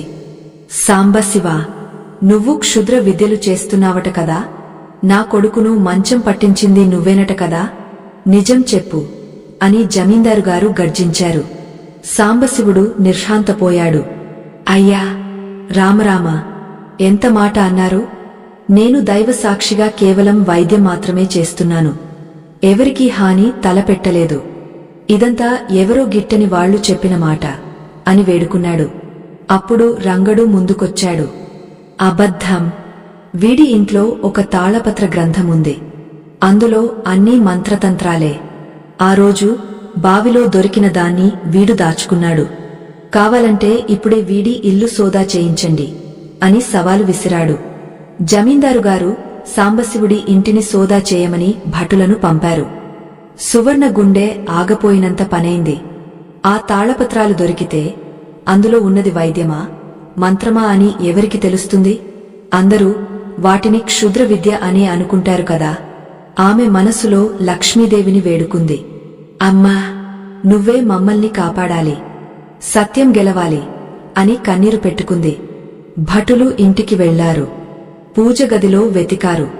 అక్కడ పసుపు కుంకుమలు, దేవుడి పటాలు ఉన్నాయి. కాని ఆశ్చర్యం, తాళపత్రాల మూట అక్కడ లేదు. భటులు ఇల్లంతా వెతికారు. ఎక్కడా దొరకలేదు. ఖాళీ చేతులతో రచ్చబండ దగ్గరకు వచ్చారు. దొరగారు, వాడి ఇంట్లో ఎలాంటి గ్రంథాలు లేవు, కేవలం దేవుడి పటాలు మాత్రమే ఉన్నాయి అని చెప్పారు. రంగడి ముఖం పాలిపోయింది. అది అక్కడే ఉండాలి, నేను కళ్ళారా చూశాను అని అరిచాడు. జమీందారుగారు రంగడి వైపు కోపంగా చూశారు. నువ్వు లేనిపోని నిందలు వేసి ఒక మంచి మనిషిని అవమానించావు. అసలు నా కొడుకు జబ్బుకు కారణం నువ్వు చేసే నాటు వైద్యం కాదని గ్యారంటీ ఏంటి అని ప్రశ్నించారు. అక్కడున్న జనం కూడా రంగడిని తప్పుబట్టారు. సాంబశివుడు దేవుడు లాంటి మనిషి, వాడిని అనుమానించడం పాపం అని గొడవ చేశారు. జమీందారుగారు సాంబశివుడికి క్షమాపణ చెప్పి పంపించేశారు. సాంబశివుడు, సువర్ణ ఇంటికి వచ్చారు. ఇద్దరూ అయోమయంలో ఉన్నారు. సువర్ణ, ఆ గ్రంథం ఎక్కడికి పోయింది? నువ్వు ఎక్కడైనా దాచావా అని అడిగాడు సాంబశివుడు. సువర్ణ తల అడ్డంగా ఊపింది. లేదండి, నేను ఉదయం పూజ చేసేటప్పుడు అక్కడే ఉంది. మరి ఇప్పుడు ఎలా మాయమైంది అని ఆశ్చర్యపోయింది. ఇద్దరూ పూజ గదిలోకి వెళ్లారు. అక్కడ బీరువా పక్కన గోడకు ఉన్న చిన్న రంధ్రంలో నుండి ఒక ఎలుక బయటకు వచ్చి మళ్లీ లోపలికి వెళ్ళింది. సాంబశివుడు టార్చ్ లైట్ వేసి చూశాడు. ఆ రంధ్రం లోపల చాలా లోతులో ఆ తాళపత్రాల మూట ఉంది. ఆశ్చర్యం! బహుశా ఆ ఎలుక దాన్ని లాక్కుని వెళ్ళిందా, లేక దైవమే ఆ రూపంలో వచ్చి కాపాడిందా? సువర్ణకు వెంటనే అర్థమైంది. ఇది ఆ గణపయ్య లీల. మనం చేసే పసుపు పూజలో విఘ్నేశ్వరుడిని కూడా తలుచుకుంటాం కదా, ఆయనే మనల్ని ఈ గండం నుండి గట్టెక్కించాడు అని చేతులు జోడించింది. సాంబశివుడు ఆ మూటను అతి కష్టం మీద బయటకు తీశాడు. అదృష్టవశాత్తు దానికి ఏమీ కాలేదు. కాని ఇప్పుడు ఒక విషయం అర్థమైంది. ఆ గ్రంథం ఇంట్లో ఉండటం ప్రమాదం. ఎప్పుడో ఒకప్పుడు మళ్లీ సమస్య రావచ్చు. మరి దీన్ని ఎక్కడ దాచాలి? రామశాస్త్రిగారికి ఇద్దామా? కాని ఆయన ఇంటికి కూడా ఎవరైనా రావచ్చు కదా. ఆ రాత్రి సాంబశివుడికి నిద్ర పట్టలేదు. ఆలోచిస్తుండగా అతని తాతగారు చెప్పిన ఒక విషయం గుర్తొచ్చింది. ఊరి చివరన ఉన్న శివాలయంలో గర్భగుడి వెనుక ఒక రహస్య గది ఉండేదట. పూర్వం అక్కడ ఋషులు తపస్సు చేసుకునేవారట. అక్కడే ఈ గ్రంథాన్ని దాస్తే అది దేవుడి ఆస్తి. దేవుడి దగ్గరే ఉంటే క్షేమం. మరుసటి రోజు సాంబశివుడు రామశాస్త్రి గారిని కలిశాడు. విషయం చెప్పాడు. శాస్త్రిగారు ఆలోచించారు. నీ ఆలోచన బాగుంది సాంబశివ. ఆ శివాలయం చాలా శక్తివంతమైనది. కాని ఆ రహస్య గదిని తెరవడం అంత సులభం కాదు. దానికి ఒక మంత్రముంటుంది. అది ఆ గ్రంథంలోనే ఎక్కడో రాసి ఉంటుంది. మనం దాన్ని కనుక్కోవాలి అన్నారు. ఇప్పుడు వారి ముందున్న లక్ష్యం మారింది. వైద్యం చేయడం ఒక్కటే కాదు, ఆ గ్రంథాన్ని రక్షించుకోవడం, అందులో ఉన్న రహస్యాలను ఛేదించడం. ఇంతలో జమీందారు గారి అబ్బాయికి జ్వరం తగ్గకపోవడంతో పరిస్థితి విషమించింది. జమీందారు గారు మళ్లీ సాంబశివుడికి కబురు పంపారు. నువ్వు వైద్యుడివి కాకపోయినా నీ చేతిలో ఏదో మహిమ ఉంది. నా కొడుకును బతికించు. నీకు ఏం కావాలన్నా ఇస్తాను అని వేడుకున్నారు. ఇది సాంబశివుడికి అతి పెద్ద పరీక్ష. సామాన్య జ్వరాలకు, విషాలకు మందులు తెలుసు. కాని ఇలాంటి తెలియని జబ్బుకు ఆ గ్రంథంలో మందుందా? వెతకడానికి సమయం లేదు. పిల్లాడి ప్రాణం గాలిలో దీపంలా ఉంది. సాంబశివుడు ఏం చేస్తాడు? ఆ పసుపు పరిహారం అతనికి దారి చూపిస్తుందా? జమీందారు గారి పిలుపు సాంబశివుడిని ఒక సంకట స్థితిలో పడవేసింది. అటు గురువుగారి ఆజ్ఞ, ఏది పడితే అది చేయకు, తెలిస్తేనే చెయ్యి అని హెచ్చరిస్తోంది. ఇటు ఒక పసివాడి ప్రాణం ఊగసలాడుతోంది. సాంబశివుడు కళ్ళు మూసుకుని తన ఇష్టదైవం శివుడిని, తనకు దారి చూపిన లక్ష్మీదేవిని స్మరించుకున్నాడు. సువర్ణ, ఆ పసుపు మూటను, కుంకుమను సిద్ధం చెయ్యి. ఆ తాళపత్రాల్లో జ్వర నిదాన అధ్యాయం చదివాను కాని ప్రయోగాత్మకంగా ఎప్పుడూ చేయలేదు. అయినా ధైర్యం చేసి వెళ్తున్నాను. నీ పూజాఫలం నన్ను కాపాడాలి అని చెప్పి జమీందారు గారి ఇంటికి బయలుదేరాడు. జమీందారు గారి మేడ ఆవరణ అంతా నిశ్శబ్దంగా ఉంది. లోపల ఆ పిల్లవాడు చంద్రాకర్ మంచం మీద అచేతనంగా పడి ఉన్నాడు. శరీరం కాలిపోతోంది. పక్కనే డాక్టర్లు నిస్సహాయంగా నిలబడి ఉన్నారు. సాంబశివుడు గదిలోకి అడుగుపెట్టగానే అందరూ అతని వైపు ఆశగా చూశారు. అతను నేరుగా పిల్లవాడి దగ్గరకు వెళ్లి నాడి పట్టుకుని చూశాడు. ఆశ్చర్యం! నాడి చాలా వింతగా కొట్టుకుంటోంది. అది సామాన్య జ్వరం కాదు, సన్నిపాత జ్వరం లక్షణాలు కనిపిస్తున్నాయి. ఆ తాళపత్రాల్లో చదివిన లక్షణాలతో సరిపోలింది. దొరగారు, బాబుగారికి సోకింది సామాన్యమైన జ్వరం కాదు. వాత, పిత్త, కఫ దోషాలు 3 ప్రకోపించాయి. దీనికి ఇంగ్లీష్ మందులు పని చేయవు. మన మూలికా వైద్యమే శరణ్యం అని ధైర్యంగా చెప్పాడు. జమీందారు గారు, ఏదో ఒకటి చెయ్యి సాంబశివ, నా కొడుకు కళ్ళు తెరిస్తే చాలు అని చేతులు జోడించారు. సాంబశివుడు వెంటనే తన సంచిలోంచి కొన్ని ఎండువేర్లు, తిప్పతీగ, సోన్ని, మిరియాలు తీశాడు. వాటిని ఒక పద్ధతిలో దంచి కషాయం కాచాడు. ఆ కషాయంలో చిటికెడు పచ్చ కర్పూరం, తేనె కలిపాడు. మెల్లగా పిల్లవాడి నోటిలో పోశాడు. ఆ తర్వాత జేబులోంచి సువర్ణ ఇచ్చిన పసుపు, కుంకుమ పొట్లం తీసి పిల్లవాడి నుదుట విభూతితో కలిపి రాశాడు. ఓం వైద్యనాథాయ నమః అని 11 సార్లు జపించాడు. 1 గంట గడిచింది. 2 గంటలు గడిచాయి. అకస్మాత్తుగా పిల్లవాడి శరీరంలో కదలిక వచ్చింది. విపరీతంగా చెమటలు పట్టడం మొదలైంది. అది మంచి సూచన. జ్వరం దిగిపోతున్నట్టు లెక్క. డాక్టర్ థర్మామీటర్ పెట్టి చూసి ఆశ్చర్యపోయాడు. ఇంపాజిబుల్! 104 డిగ్రీల జ్వరం 1 గంటలో 99కి వచ్చింది. ఇది మెరకిల్ అన్నాడు. జమీందారు గారి ఆనందానికి అవధులు లేవు. ఆయన సాంబశివుడిని కౌగలించుకుని, నువ్వు మనిషి రూపంలో ఉన్న దేవుడివి సాంబశివ, అడుగు, నీకు ఏం కావాలి? ఆస్తిలో సగం రాసివ్వమన్నా ఇస్తాను అన్నారు. సాంబశివుడు చిరునవ్వుతో, అయ్యా, నాకు ఆస్తులు అక్కర్లేదు. మా గురువుగారి ఆజ్ఞ ప్రకారం నేను డబ్బు తీసుకోను. కాని మన ఊరి శివాలయం చాలా శిథిలావస్థలో ఉంది. దాన్ని బాగు చేస్తే చాలు అని కోరాడు. అతని నిస్వార్థ బుద్ధికి జమీందారుగారు ముగ్ధులయ్యారు. తప్పకుండా, రేపే పనులు మొదలు పెట్టిస్తాను అని మాట ఇచ్చారు. సాంబశివుడు ఇంటికి తిరిగి వస్తుండగా అతని మనసులో ఒక కొత్త ఆలోచన మెదిలింది. శివాలయం బాగుపడితే ఆ రహస్య గది కూడా బయటపడుతుంది. అప్పుడు ఆ తాళపత్రాలను అక్కడ భద్రపరచవచ్చు. కాని ఆ గది తలుపులు తెరిచే మంత్రం ఇంకా దొరకలేదు. ఆ రాత్రి రామశాస్త్రిగారు, సాంబశివుడు కలిసి ఆ తాళపత్రాలను క్షుణ్ణంగా పరిశీలించారు. చివరి తాళపత్రం మీద కొన్ని సంకేతాలు కనిపించాయి. అవి అక్షరాలు కాదు, బొమ్మలు. ఒక త్రిశూలం, ఒక నెలవంక, ఒక నాగుపాము. ఇవి శివుడి ఆభరణాలు కదా. దీని అర్థం ఏమై ఉంటుంది అని శాస్త్రిగారు ఆలోచనలో పడ్డారు. సువర్ణ పక్కనే కూర్చుని ఆకులను శుభ్రం చేస్తోంది. ఆమె ఆ బొమ్మలను చూసి, అయ్యా, మా ఊరి గుడిలో లింగం వెనుక గోడమీద కూడా ఇలాంటి బొమ్మలే ఉన్నాయి. చిన్నప్పుడు ఆడుకుంటూ చూశాను అంది.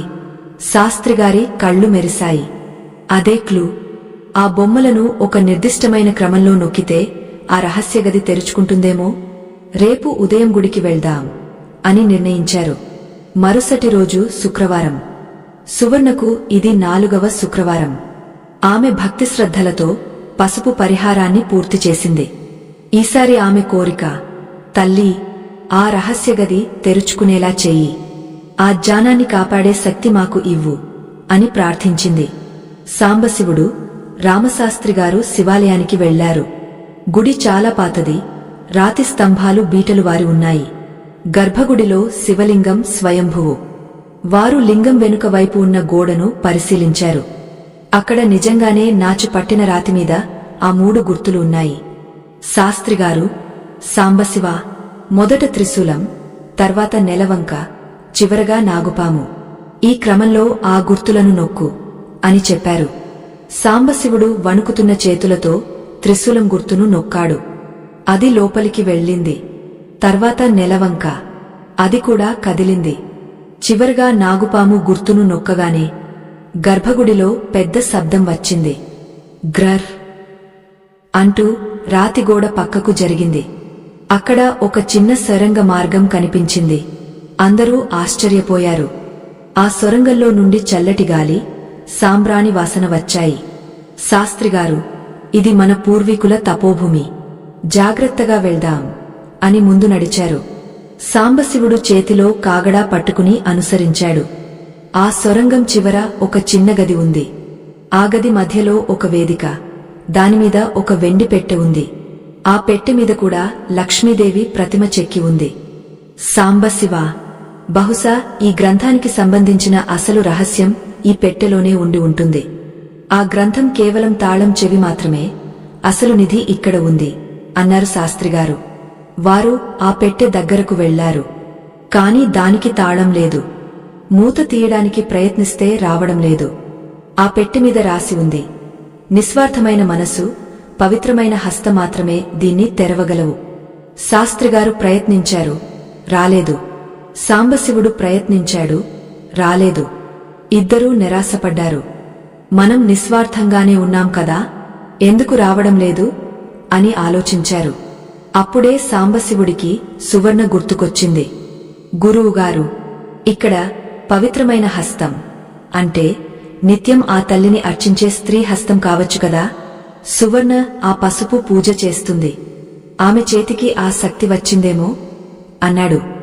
నిజమే, ఆమెను పిలుచుకురా అన్నారు శాస్త్రిగారు. సాంబశివుడు పరుగున వెళ్లి సువర్ణను తీసుకువచ్చాడు. సువర్ణ భయపడుతూనే ఆ సరంగంలోకి వచ్చింది. ఆ వెండి పెట్టెను చూడగానే ఆమెకు ఏదో తెలియని అనుబంధం కలిగింది. ఆమె కళ్ళు మూసుకుని తన ఇష్టదైవం లక్ష్మీదేవిని తలచుకుని ఆ పెట్టె మీద చేయి వేసింది. ఓం శ్రీమాత్రే నమః అని అంటూ మూతను పైకి లేపింది. అద్భుతం! ఆ పెట్టె సులువుగా తెరుచుకుంది. లోపల నుండి వెకటి కాంతి వచ్చింది.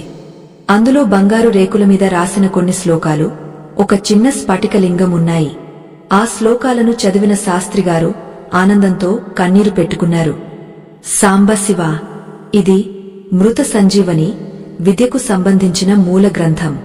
చనిపోయిన వారిని బతికించలేము కాని మృత్యువు అంచున ఉన్నవారిని వెనక్కి తీసుకురాగల అద్భుతమైన ఔషధాల వివరాలు ఇందులో ఉన్నాయి. ఇది లోక కళ్యాణం కోసం దాచిన నిధి అని చెప్పారు. అయితే వారి ఆనందం ఎంతో సేపు నిలవలేదు. సొరంగం బయట నుండి అడుగుల సప్పుడు వినిపించింది. ఎవరో వస్తున్నారు. అది రంగడు కాదు. అతని వెనుక ఎవరో శక్తివంతమైన వ్యక్తులు ఉన్నట్లు అనిపిస్తోంది. ఎవరది అని శాస్త్రిగారు గట్టిగా అడిగారు. బయట నుండి ఒక కఠినమైన గొంతు వినిపించింది. ఆ నిధి మాది. దాన్ని అక్కడ వదిలేసి మర్యాదగా బయటకు రండి. లేకపోతే ఆ సొరంగమే మీకు సమాధి అవుతుంది. సాంబశివుడు, శాస్త్రిగారు, సువర్ణ బిగుసుకుపోయారు. బయట ఉన్నది ఎవరు? పక్క ఊరి నుండి వచ్చిన దొంగలా? లేక ఈ రహస్యం తెలిసిన ఇంకా ఎవరైనా ఉన్నారా? చేతిలో అమూల్యమైన గ్రంథం, స్ఫటికలింగం ఉన్నాయి. ఎదురుగా మృత్యువు పొంచి ఉంది. ఇప్పుడు వాళ్ళు ఎలా బయటపడతారు? ఆ స్ఫటికలింగానికి ఉన్న శక్తి వారిని కాపాడుతుందా?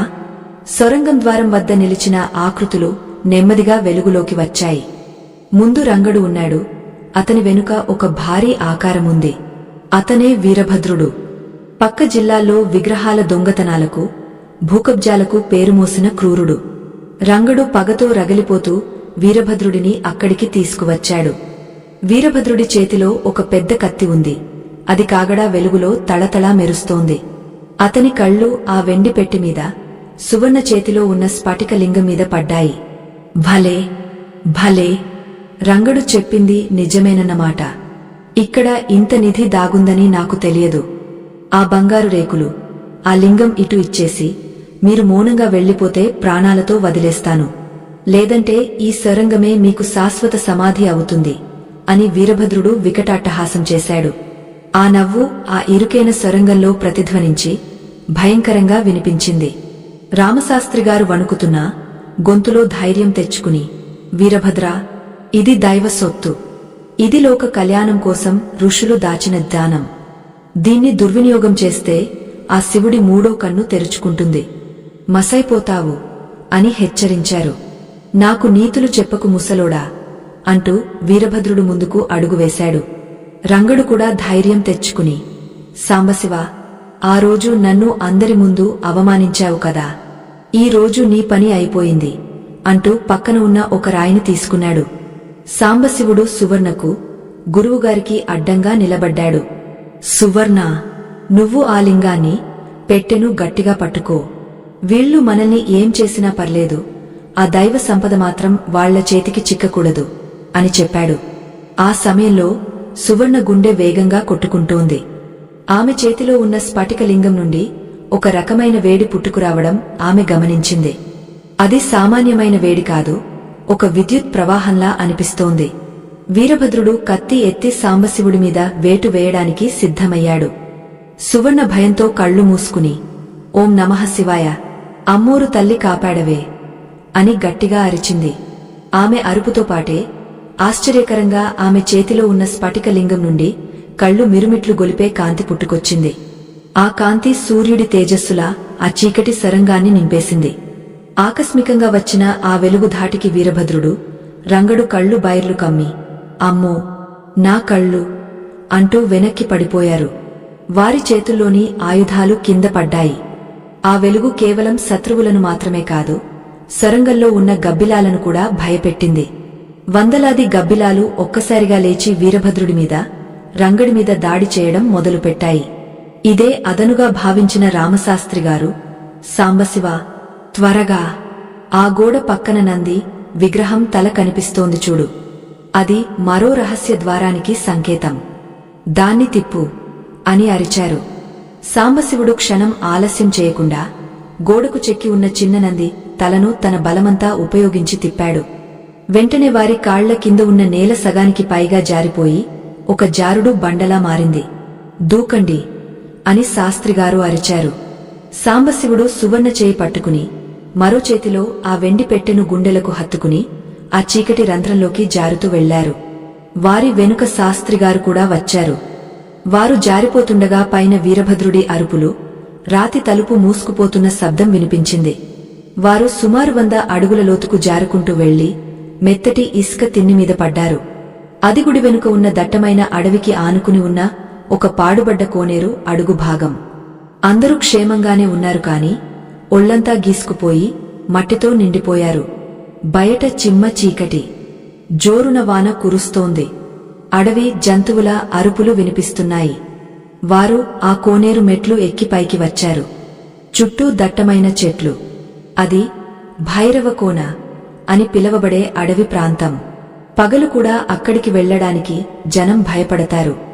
మనం ప్రస్తుతానికి ఆ దుర్మార్గుల బారి నుండి తప్పించుకున్నాం. కాని వాళ్ళు అంత సులభంగా వదలరు. ఈ సొరంగం దారి వారికి తెలియకపోవచ్చు కాని అడవి మార్గం ద్వారా మనల్ని వెతుక్కుంటూ వస్తారు అన్నారు శాస్త్రిగారు ఆయాసపడుతూ. సువర్ణ తన చీర కొంగుతో ఆ వెండి పెట్టెను, స్ఫటికలింగాన్ని తుడిచింది. వాన చినుకులు ఆ లింగం మీద పడి వజ్రాల్లా మెరుస్తున్నాయి. గురువుగారు, ఇప్పుడు మనం ఎక్కడికి వెళ్ళాలి?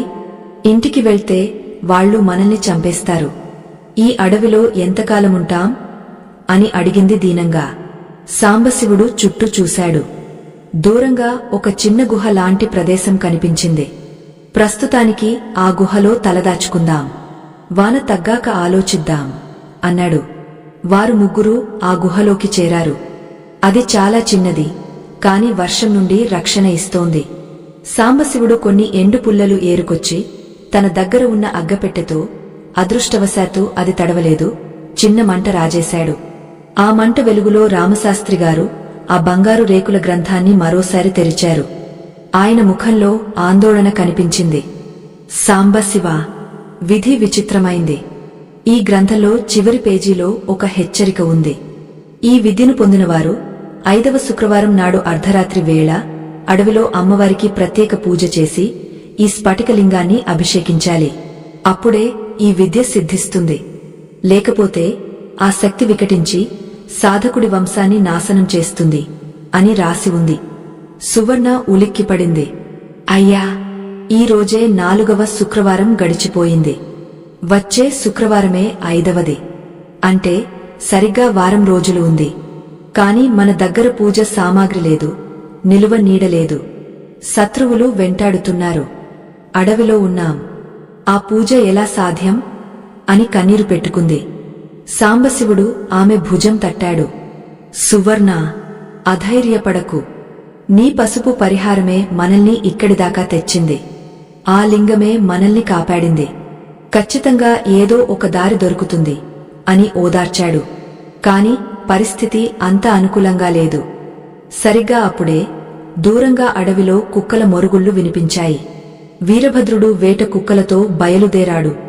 వాళ్లకు సాంబశివుడు వెళ్లిన దిశ అర్థమై ఉంటుంది. కోనేరు వైపు టార్చ్ లైట్ల వెలుగులు పాముల్లా కదులుతున్నాయి. వాళ్లు మనల్ని కనిపెట్టారు. ఇక్కడ ఉండటం ప్రమాదం. పదండి, అడవి లోపలికి వెళ్దాం అన్నాడు సాంబశివుడు. వారు మళ్లీ వర్షంలోకి, గాదాంధకారంలోకి నడక సాగించారు. ముళ్ల పొదలు కాళ్లకు గుచ్చుకుంటున్నాయి. ఆకలి, అలసట వారిని వేధిస్తున్నాయి. వారు అలా నడుస్తుండగా ఒక వింతైన సంఘటన జరిగింది. అడవిలో ఒక చెట్టు కింద ఒక ముసలి గరిజన స్త్రీ కూర్చుని ఉంది. ఆమె ముందు ఒక చిన్న మంట ఉంది. ఆమెను చూడగానే సువర్ణకు కథ మొదట్లో తనకు పసుపు పరిహారం చెప్పిన ఆ వృద్ధురాలు గుర్తుకు వచ్చింది. కాని దగ్గరకు వెళ్లి చూస్తే ఈమె వేరు. ఈమె ముఖంలో గంభీర్యం ఉంది. జుట్టు జడలు కట్టి ఉంది. ఆ గిరిజన స్త్రీ వారిని చూసి భయపడలేదు. చిరునవ్వుతో, వచ్చారా? మీకోసమే చూస్తున్నాను. ఆ లింగాన్ని ఇటు తీసుకురండి అంది.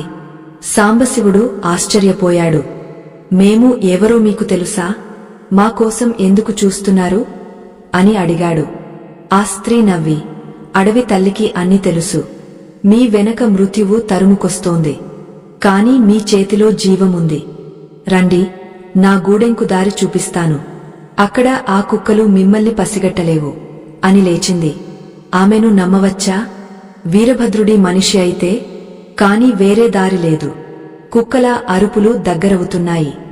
సాంబశివుడు ఒక నిర్ణయానికి వచ్చాడు. ఆ గిరిజన స్త్రీ వెనుక నడిచారు. ఆమె వారిని అడవిలో ఉన్న ఒక రహస్య దారిగుండా తీసుకువెళ్ళింది. ఒక పెద్ద జలపాతం వెనుక ఉన్న గుహల సముదాయం అది. అక్కడ గిరిజనులు నివసిస్తున్నారు. ఆ రాత్రి వారికి అక్కడ ఆశ్రయం దొరికింది. కాని అసలు సమస్య ఇంకా తీరలేదు. వీరభద్రుడు అడవిని జల్లెడ పడుతున్నాడు. వచ్చే శుక్రవారంలోపు అతన్ని ఎదుర్కోవాలి. లేదా తప్పించుకుని పూజ పూర్తి చేయాలి. ఆ గిరిజన స్త్రీ, మీరు వెతుకుతున్న మూలికలు ఈ అడవిలోనే ఉన్నాయి. కాని వాటిని సేకరించాలంటే యక్షిని కాపలా ఉండే కొండ మీదకు వెళ్ళాలి అని చెప్పింది. ఏంటి, యక్షిని కాపలానా?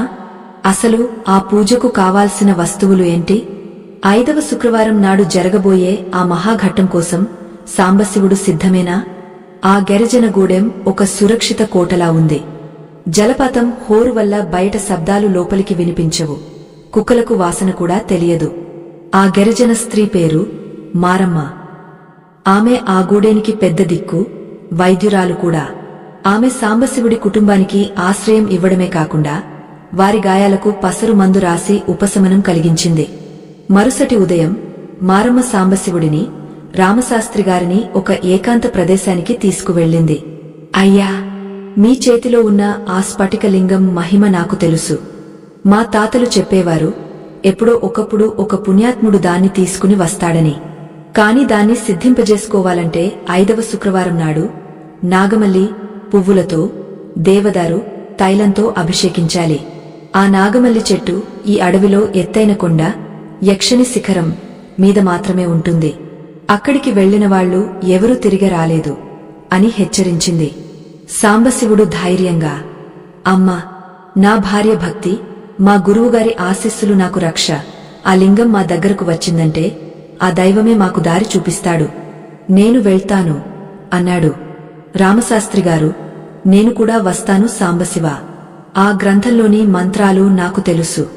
యక్షినిని శాంతింపజేయాలంటే నా అవసరముంటుంది అన్నారు. ఇంతలో గూడెం బయట అలజడి మొదలైంది. గూడెం యువకులు పరుగున వచ్చారు. మారమ్మ, ఆ మైదాన ప్రాంతం రౌడీలు అడవిని తగలబెడుతున్నారు. చెట్లను నరుకుతున్నారు. మిమ్మల్ని బయటకు రమ్మని బెదిరిస్తున్నారు అని చెప్పారు. వీరభద్రుడు సామాన్యుడు కాదు. అడవిని నాశనం చేసైనా సరే సాంబశివుడిని పట్టుకోవాలని చూస్తున్నాడు. పొగగూడెం వైపు వ్యాపిస్తోంది. సాంబశివుడికి కోపం వచ్చింది. నా వల్ల ఈ అమాయక గిరిజనులకు కష్టం రాకూడదు. నేను వెళ్లి లొంగపోతాను అని బయలుదేరాడు. సువర్ణ అడ్డుపడింది. వద్దు, మీరు లొంగపోతే ఆ విద్య దుర్మార్గుల పాలవుతుంది. అదే జరిగితే లోకానికి వినాశనం. మనం పోరాడాలి. మారమ్మగారు, మీ దగ్గర ఏదైనా మార్గముందా అని అడిగింది. మారమ్మ కళ్ళు మూసుకుని ఆలోచించింది. ఉంది. ఈ గూడెం వెనుక ఒక సొరంగ మార్గముంది. అది నేరుగా యక్షిని శిఖరం పాదాల దగ్గరకు చేరుస్తుంది. మీరు అటు వెళ్ళండి. మేము ఈ రోడీలను అడవి తేనెటీగలతో, విషపు బాణాలతో ఎదుర్కొంటాం. మా అడవిని కాపాడుకోవడం మాకు తెలుసు అంది దృజంగా. సాంబశివుడు, సువర్ణ, రామశాస్త్రిగారు ఆ సొరంగ మార్గంలోకి ప్రవేశించారు. మారమ్మ తన సైన్యాన్ని సిద్ధం చేసింది. బయట వీరభద్రుడు చెట్లకు నిప్పు పెడుతుండగా అకస్మాత్తుగా చెట్లపైనుండి వేల సంఖ్యలో తేనెటీగలు వారిపై దాడి చేశాయి. గిరిజనులు చెట్ల చాటు నుండి బాణాలు విసిరారు. రౌడీలు హాహాకారాలు చేస్తూ పారిపోవడం మొదలుపెట్టారు. వీరభద్రుడు మాత్రం మొండిగా, వాళ్లు ఇక్కడే ఎక్కడో ఉంటారు, వెతకండి అని అరుస్తున్నాడు. ఇక్కడ సాంబశివుడి బృందం సొరంగం దాటి యక్షిని శిఖరం దగ్గరకు చేరుకున్నారు. ఆ కొండ చాలా నిటారుగా, భయంకరంగా ఉంది. మేఘాలు కొండను తాకుతున్నాయి. చుట్టూ దట్టమైన పొగమంచు. వారు కొండ ఎక్కడం ప్రారంభించారు. ప్రతి అడుగు ప్రమాదమే. జారిపడితే పాతాళమే. సగం దూరం వెళ్ళాక ఒక వింతైన శబ్దం వినిపించింది. అది ఒక స్త్రీ నవ్వులా, ఏడుపులా ఉంది. ఎవరు నా సామ్రాజ్యంలో అడుగుపెట్టింది అనే గొంతు గాలిలో ప్రతిధ్వనించింది. అకస్మాత్తుగా గాలి వేగం పెరిగింది. రాళ్లు దొర్లుతూ వారిమీదకు రావడం మొదలయ్యాయి. రామశాస్త్రిగారు వెంటనే కూర్చుని ఆ గ్రంథంలోని యక్షిని బంధన మంత్రాన్ని చదవడం మొదలుపెట్టారు. ఓం హ్రీం యక్షిని ఆగచ్చ ఆగచ్చ అని గట్టిగా జపించారు. సువర్ణ తన దగ్గర ఉన్న పసుపును గాలిలోకి విసిరింది. ఆశ్చర్యం! ఆ పసుపు గాలిలో కలిసి ఒక రక్షణ కవచంలా వారి చుట్టూ ఏర్పడింది. రాళ్లు వారి పక్కన పడుతున్నాయి కాని వారిని తాకడం లేదు. వారు శిఖరం పైకి చేరుకున్నారు. అక్కడ ఒక చిన్న కోనేరు, దాని మధ్యలో ఒక విచిత్రమైన చెట్టు ఉంది. అదే నాగమల్లి వృక్షం. దాని పూలు బంగారు రంగులో మెరుస్తున్నాయి. వాటిని ఒక పెద్ద పాము చుట్టుకుని ఉంది. అదే ఆ వృక్షానికి రక్షక నాగు. సాంబశివుడు ఆ చెట్టు దగ్గరకు వెళ్లబోతుంటే ఆ పాము బుసకొట్టి పడగ విప్పింది. దాని కళ్లలో అగ్ని కణికలు ఉన్నాయి. సాంబశివుడు భయపడి ఆగపోయాడు. అప్పుడు సువర్ణ ముందుకు వచ్చింది. ఆమెలో ఏమాత్రం భయం లేదు. ఆమె చేతిలో పసుపు, కుంకుమ ఉన్నాయి. ఓ నాగేంద్రస్వామి, మేము ధర్మం కోసం వచ్చాము. ఆ తల్లి లక్ష్మీదేవి బిడ్డలం. మాకు దారి ఇవ్వు తండ్రి అంటూ ఎంతో ఆప్యాయంగా ప్రార్థించి ఆ పసుపును పాము మీద చల్లింది. ఆ పాము శాంతించింది. పడగదించి సాంబశివుడికి దారి ఇస్తున్నట్లుగా పక్కకు జరిగింది. సాంబశివుడు చెట్టు ఎక్కి ఆ బంగారు నాగమల్లి పూలను కోశాడు. కింద ఉన్న కోనేటి నీటితో అదే దేవదారు తైలంలా సువాసన వస్తోంది. ఆ స్ఫటికలింగాన్ని శుభ్రం చేశాడు. సమయం గడుస్తోంది. సూర్యుడు అస్తమిస్తున్నాడు. 5వ శుక్రవారం సాయంత్రం ప్రదోష వేళ ఆసన్నమైంది. వారు అక్కడే శిఖరమీద హోమగుండం సిద్ధం చేశారు. రామశాస్త్రిగారు మంత్రోచ్చారణ చేస్తున్నారు. సాంబశివుడు సువర్ణ పూజలో కూర్చున్నారు. కాని విధి వక్రించింది. వీరభద్రుడు అడవిలో గరిజనుల దాడి నుండి తప్పించుకుని తన దగ్గర ఉన్న ఆధునిక పరికరాలతో బైనాక్యులర్స్ కొండమీద పొగ రావడం గమనించాడు. అదుగో, వాళ్ళు అక్కడ ఉన్నారు. నా దగ్గర తుపాకీ ఉంది. ఈ దూరం నుండే వాళ్లను లేపేస్తాను అని కొండ కింద నుండే గురిపెట్టాడు. పూజ పతాక స్థాయికి చేరింది.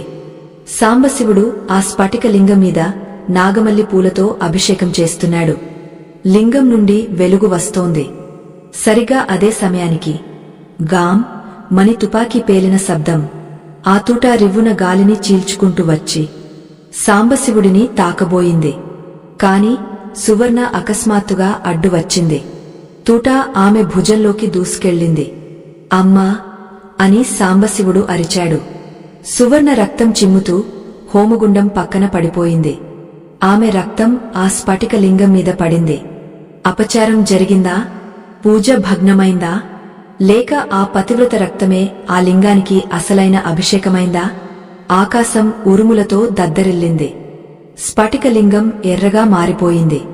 అందులోంచి ఒక ప్రచండమైన శక్తి బయటకు రావడం మొదలైంది. కొండ కింద ఉన్న వీరభద్రుడు భయంతో వణికిపోయాడు. ఏంటి ఆ వెలుగు అని కళ్ళు మూసుకున్నాడు. సాంబశివుడు సువర్ణను ఒడిలోకి తీసుకుని ఏడుస్తున్నాడు. సువర్ణ, కళ్ళు తెరువు అని లబోదిబోమంటున్నాడు. రామశాస్త్రిగారు మాత్రం ఆ లింగం వైపు చూస్తూ స్థానువులా నిలబడిపోయారు. సాంబశివ, ఏడవకు, చూడు. అమ్మవారు కరుణించారు. ఆ రక్తాన్ని ఆమె నైవేద్యంగా స్వీకరించింది. ఇప్పుడు ఏం జరుగుతుందో చూడు అన్నారు. ఆ ఎర్రటి లింగం నుండి ఒక దివ్య ఔషధ పరిమళం వ్యాపించింది. ఆ వాసన తగలగానే సువర్ణ గాయం నుండి రక్తం కారడం ఆగిపోయింది. ఆమె నెమ్మదిగా కళ్ళు తెరిచింది. కాని అంతకంటే ఆశ్చర్యం, ఆ లింగం నుండి ఒక కాంతి కిరణం నేరుగా ఆకాశంలోకి వెళ్లి అక్కడి నుండి కొండ కింద ఉన్న వీరభద్రుడి మీదకు దూసుకెళ్ళింది. ప్రకృతి ప్రకోపించిందా? ఆ శక్తి వీరభద్రుడిని ఏం చేయబోతోంది? సువర్ణ బతుకుతుందా? అసలు ఆ గ్రంథంలోని విద్య సాంబశివుడికి సిద్ధిస్తుందా? ఆ యక్షిణి శిఖరంపై వాతావరణం భీతావహంగా మారింది. ఎర్రబడిన స్ఫటికలింగం నుండి వెలువడిన ఆ కాంతి కిరణం ఒక అగ్నిగోళంలా మారి కొండ దిగువన ఉన్న వీరభద్రుడి దిశగా దూసుకెళ్ళింది. వీరభద్రుడు ఆ వెలుగును చూసి పారిపోవడానికి ప్రయత్నించాడు. కాని ఆ దివ్యశక్తి వేగం ముందు అతని పరుగు ఎంత? ఆ కాంతి అతన్ని చుట్టుముట్టింది. క్షణకాలంలో అతని చేతిలోని తుపాకీ వేడికి కరిగిపోయింది. అతని కళ్ళు ఆ తీవ్రమైన వెలుగును తట్టుకోలేకపోయాయి. అమ్మో, నన్ను క్షమించండి, ఇక జన్మలో పాపం చేయను అని ఆర్తనాదాలు చేస్తూ నేలకులాడు. ఆ దెబ్బతో అతనికి పిచ్చి పట్టినట్లయింది. గతాన్ని మర్చిపోయి ఒక పసివాడిలా ఏడుస్తూ అడవిలో ఎటో పారిపోయాడు. అతని అనుచరులు ఆ దృశ్యం చూసి భయంతో పరుగులు తీశారు. ఆ అడవిలో మళ్లీ దుర్మార్గుల జాడ లేకుండా పోయింది. ఇక్కడ శిఖరమీద సాంబశివుడు సువర్ణను గట్టిగా హత్తుకుని ఉన్నాడు. లింగం నుండి వచ్చిన సుగంధ పరిమళం సువర్ణ గాయాన్ని మాయం చేసింది. తుపాకీ గుండు తగిలిన ఆనవాలు కూడా లేకుండా గాయం మానిపోయింది. సువర్ణ లేచి కూర్చుంది. ఆమె ముఖంలో మునుపెన్నడూ లేని తేజస్సు వెలిగిపోతోంది. ఏవండీ, నాకేం కాలేదు. ఆ అమ్మవారే నన్ను కాపాడారు. సాక్షాత్తు లక్ష్మీదేవి నా గాయాన్ని తాకినట్లు అనిపించింది అని ఆనందబాష్పాలు రాల్చింది.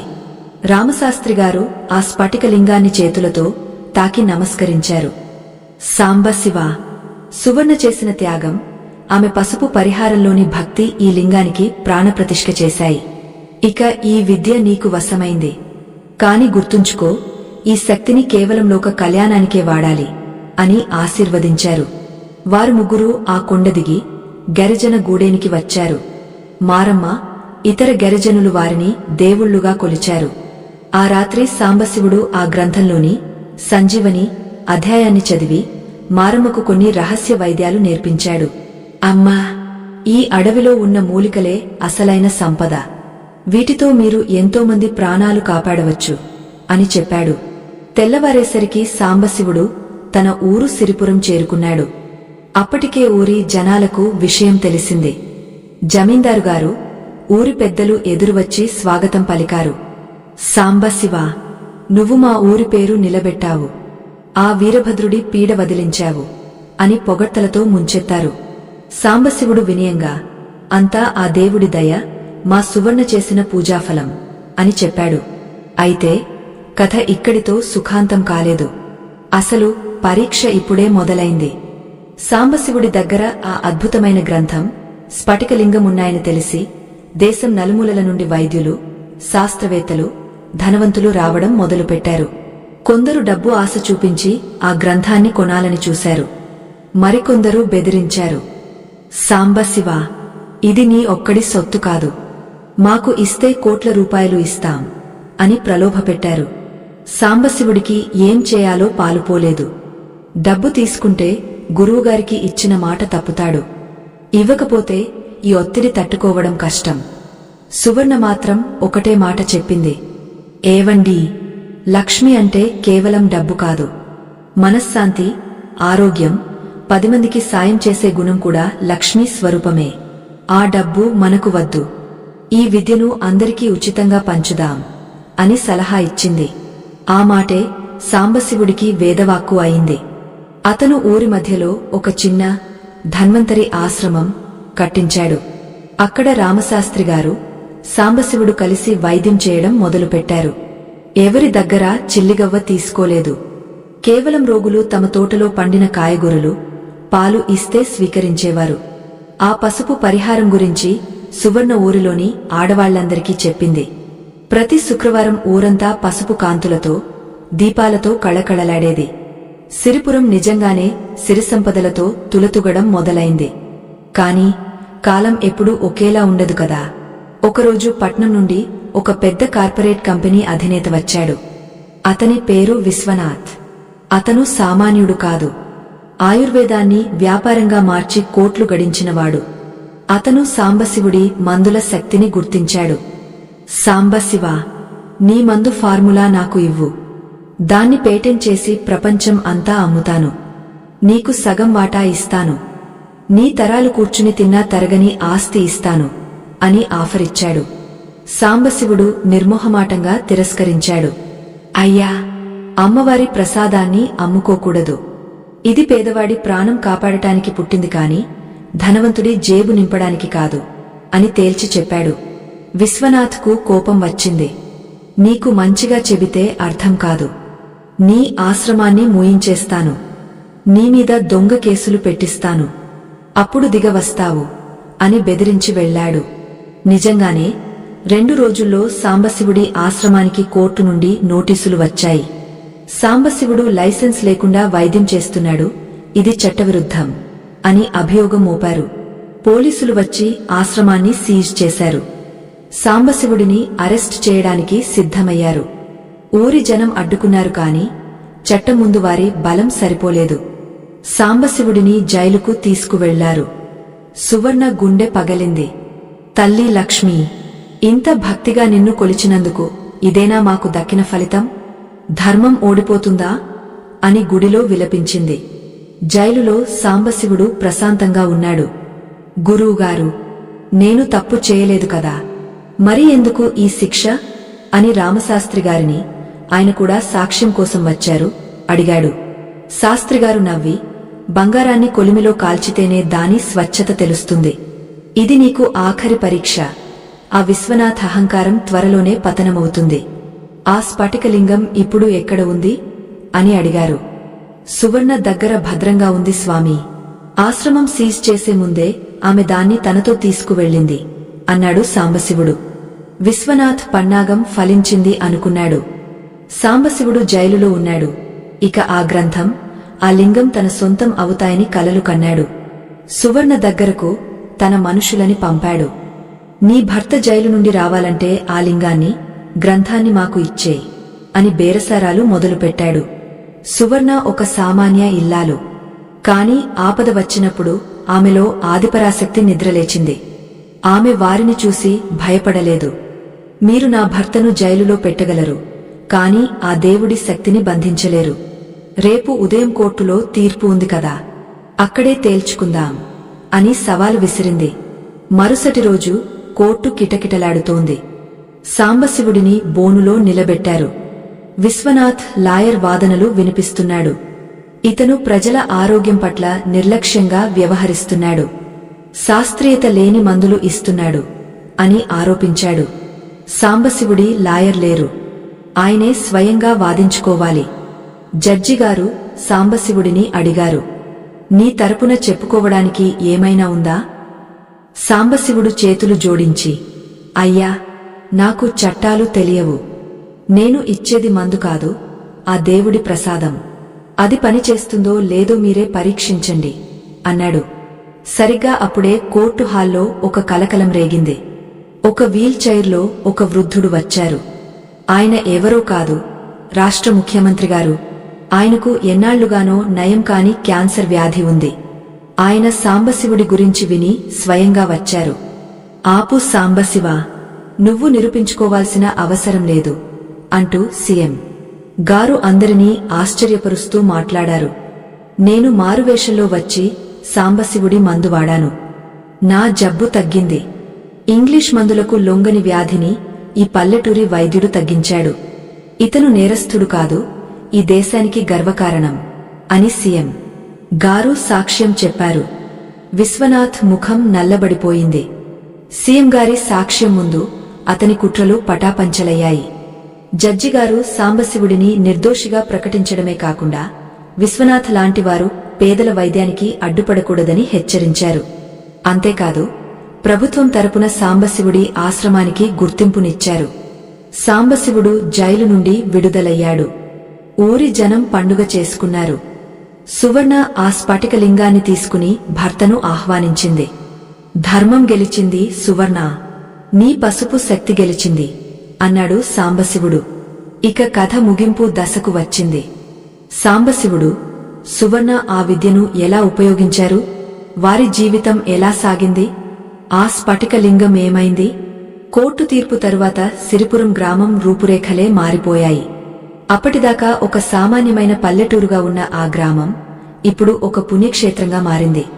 సాంబశివుడు జైలు నుండి విడుదలయ్యాక నేరుగా ఇంటికి వెళ్లలేదు.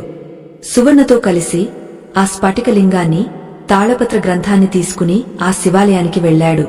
అక్కడ రామశాస్త్రిగారు, ఊరి జనం వేల సంఖ్యలో పోగయ్యారు. సాంబశివా, ఈ లింగం నీది. నీ భక్తికి మెచ్చి దేవుడు ఇచ్చిన వరం.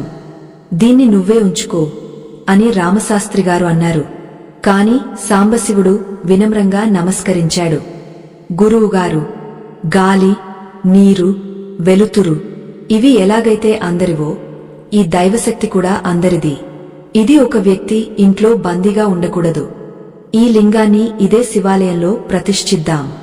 ఆ గ్రంథంలోని వైద్యాన్ని అందరికీ ఉచితంగా అందిద్దాం.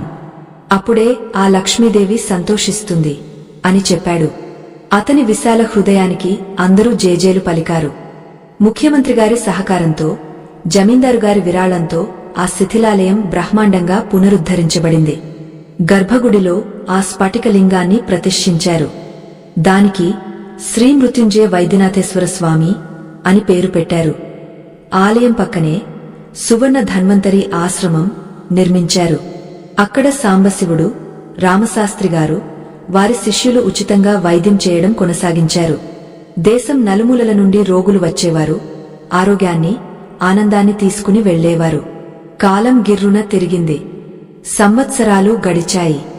సాంబశివుడు, సువర్ణ వృద్ధులయ్యారు. వారి తలలు పండాయి కాని ముఖంలో ఆనాటి తేజస్సు మాత్రం తగ్గలేదు. వారి పిల్లలు విద్యావంతులాయ్ అదే ఆశ్రమంలో సేవ చేస్తున్నారు. సువర్ణ కోరుకున్నట్లే వారి వంశం ప్రయోజక వంశంగా మారింది. ఒక కార్తీక పౌర్ణమి నాడు వెన్నెల కాంతులతో ఆలయం వెలిగిపోతోంది. సాంబశివుడు సువర్ణ ఆలయ మండపంలో కూర్చుని ఉన్నారు. వారి మనవలు, మనవరాళ్లు చుట్టూ చేరారు. అమ్మమ్మ, తాతయ్య, అసలు మీ జీవితం ఇంత గొప్పగా మారడానికి కారణమేంటి? ఆ రోజు ఆ వృద్ధురాలు చెప్పిన రహస్యమేంటి అని అడిగారు. సువర్ణ చిరునవ్వుతో మనవడిని దగ్గరకు తీసుకుంది. ఆమె కళ్లలో ఒక తృప్తి ఉంది. నాయనా, రహస్యం పసుపులో లేదు, మనసులో ఉంది. ఆనాడు నేను చేసిన పసుపు పరిహారం కేవలం ఒక ప్రక్రియ మాత్రమే. కాని ఆ ప్రక్రియ వెనుక ఉన్న నమ్మకం, క్రమం తప్పకుండా చేసిన దీక్ష, కష్టాలు వచ్చినా చెదిరిపోని ధైర్యం, ఇవే అసలైన శక్తులు. ఆ పసుపు సాక్షాత్తు అమ్మవారి స్వరూపం. దాన్ని నమ్మి ధర్మబద్ధంగా బతికితే అడవిలో ఉన్న అమ్మవారు కాపాడుతుంది, రాజభవనంలో ఉన్న ధర్మం తప్పితే పాతాళానికి తొక్కుతుంది అని చెప్పింది. సాంబశివుడు అందుకున్నాడు. అవునురా, ఆ రోజు మా చేతిలో చిల్లిగవ్వలేదు, కాని ఈరోజు వేల మందికి అన్నం పెడుతున్నాం. ఇదంతా ఆ శుక్రవారం లక్ష్మీ కటాక్షమే. ఆడవాళ్లు ఇంటికి దీపం వంటివారు. వారు గనుక నిష్ఠగా ఆ పసుపు కుంకుమలను గౌరవిస్తే ఆ ఇల్లు ఎప్పటికీ కూలిపోదు అని చెప్పాడు. ఆ రాత్రి సాంబశివుడు సువర్ణ దేవుడి దర్శనం చేసుకుని ఇంటికి వెళ్లారు. ఆ రోజు శుక్రవారం. సువర్ణ అలవాటు ప్రకారం వణుకుతున్న చేతులతోనైనా సరే ఆ పసుపు మూటను మార్చి పూజ చేసింది. తల్లీ, మా బాధ్యత తీరింది. ఈ విద్యను లోకానికి ఇచ్చాం. పిల్లలను ప్రయోజకులను చేశాం. ఇక మాకు కావలసింది నీ పాదాల చెంత స్థానం అని మొక్కుకుంది. ఆశ్చర్యకరంగా ఆ మరుసటి రోజు ఉదయం సాంబశివుడు, సువర్ణ నిద్రలేవలేదు. ఇద్దరుగాగ నిద్రలోనే ప్రశాంతంగా ఒకరి చేయి ఒకరు పట్టుకుని తుదిశ్వాస విడిచారు. వారి ముఖాల్లో మృత్యువు ఛాయలేదు, ఏదో సాధించిన విజయదరహాసముంది. ఊరి జనం కన్నీరు మున్నీరుగా విలపించారు. కాని రామశాస్త్రిగారు, అప్పటికి చాలా వృద్ధులు, మాత్రం నవ్వారు. ఏడవకండి, వారు చనిపోలేదు. ఆ దంపతులు శివపార్వతుల దగ్గరకు వెళ్లారు. ఇది మరణం కాదు, మహాప్రస్థానం అని చెప్పారు. వారి అంత్యక్రియలు ఆశ్రమం ఆవరణలోనే జరిగాయి. అక్కడ ఒక తులసి మొక్కను, ఒక బిల్వ వృక్షాన్ని నాటారు. ఇప్పటికీ సిరిపురం వెళ్తే ఆలయంలోని స్ఫటికలింగం నుండి శుక్రవారం నాడు పసుపు వాసన వస్తుందని భక్తులు నమ్ముతారు. కష్టాల్లో ఉన్నవారు ఆ ధన్వంతరి ఆశ్రమానికి వెళ్లి మనసారా సాంబశివుడిని, సువర్ణను తలుచుకుని కాస్త పసుపును నుదుట పెట్టుకుంటే చాలు, వారి కష్టాలు మంచులా కరిగిపోతాయని ప్రతీతి. ప్రేక్షకులారా, ఈ కథలోని నీతి ఇదే. మన సనాతన ధర్మంలో చెప్పిన చిన్న చిన్న పరిహారాల్లో అనంతమైన శక్తి దాగ ఉంది. మీ ఇంట్లో కూడా ఆర్థిక ఇబ్బందులు ఉన్నాయా? అప్పుల బాధలు ఉన్నాయా? అయితే నిరాశ చెందకండి. ఈ కథలో సువర్ణమ్మ ఆచరించినట్లుగా ప్రతి శుక్రవారం సాయంత్రం ప్రదోషవేళ శుచిగా స్నానం చేసి ఆవు నెయ్యితో దీపం పెట్టి అమ్మవారి ముందు గుప్పెడు పసుపులో లవంగాలు, యాలకులు, పచ్చ కర్పూరం వేసి మూట కట్టండి. దాన్ని మీ బీరువాలో దాచండి. ఇలా 5 వారాలు చేసి చూడండి. ఆ పసుపును నిర్లక్ష్యం చేయకండి. ఆ లక్ష్మీదేవి అనుగ్రహముంటే మట్టి కూడా బంగారం అవుతుంది. నమ్మకంతో చేయండి, శుభం కలుగుతుంది. సర్వే జనా సుఖినో భవంతు, లోకా సమస్తా సుఖినో భవంతు. ఈ కథను ఇంత పరిశోధన చేసి 10 భాగాలుగా మీకు అందించడానికి మేము ఎంతో శ్రమించాము. ఈ కథ మీకు నచ్చితే మా శ్రమకు గుర్తింపుగా సూపర్ థాంక్స్ ద్వారా లేదా ఛానల్ మెంబర్షిప్ తీసుకోవడం ద్వారా మమ్మల్ని ప్రోత్సహించండి. ధర్మ ప్రచారానికి సమిధ వేయండి. మీ ఒక్క లైక్, షేర్ మాకు కొండంత బలం. స్వస్తి.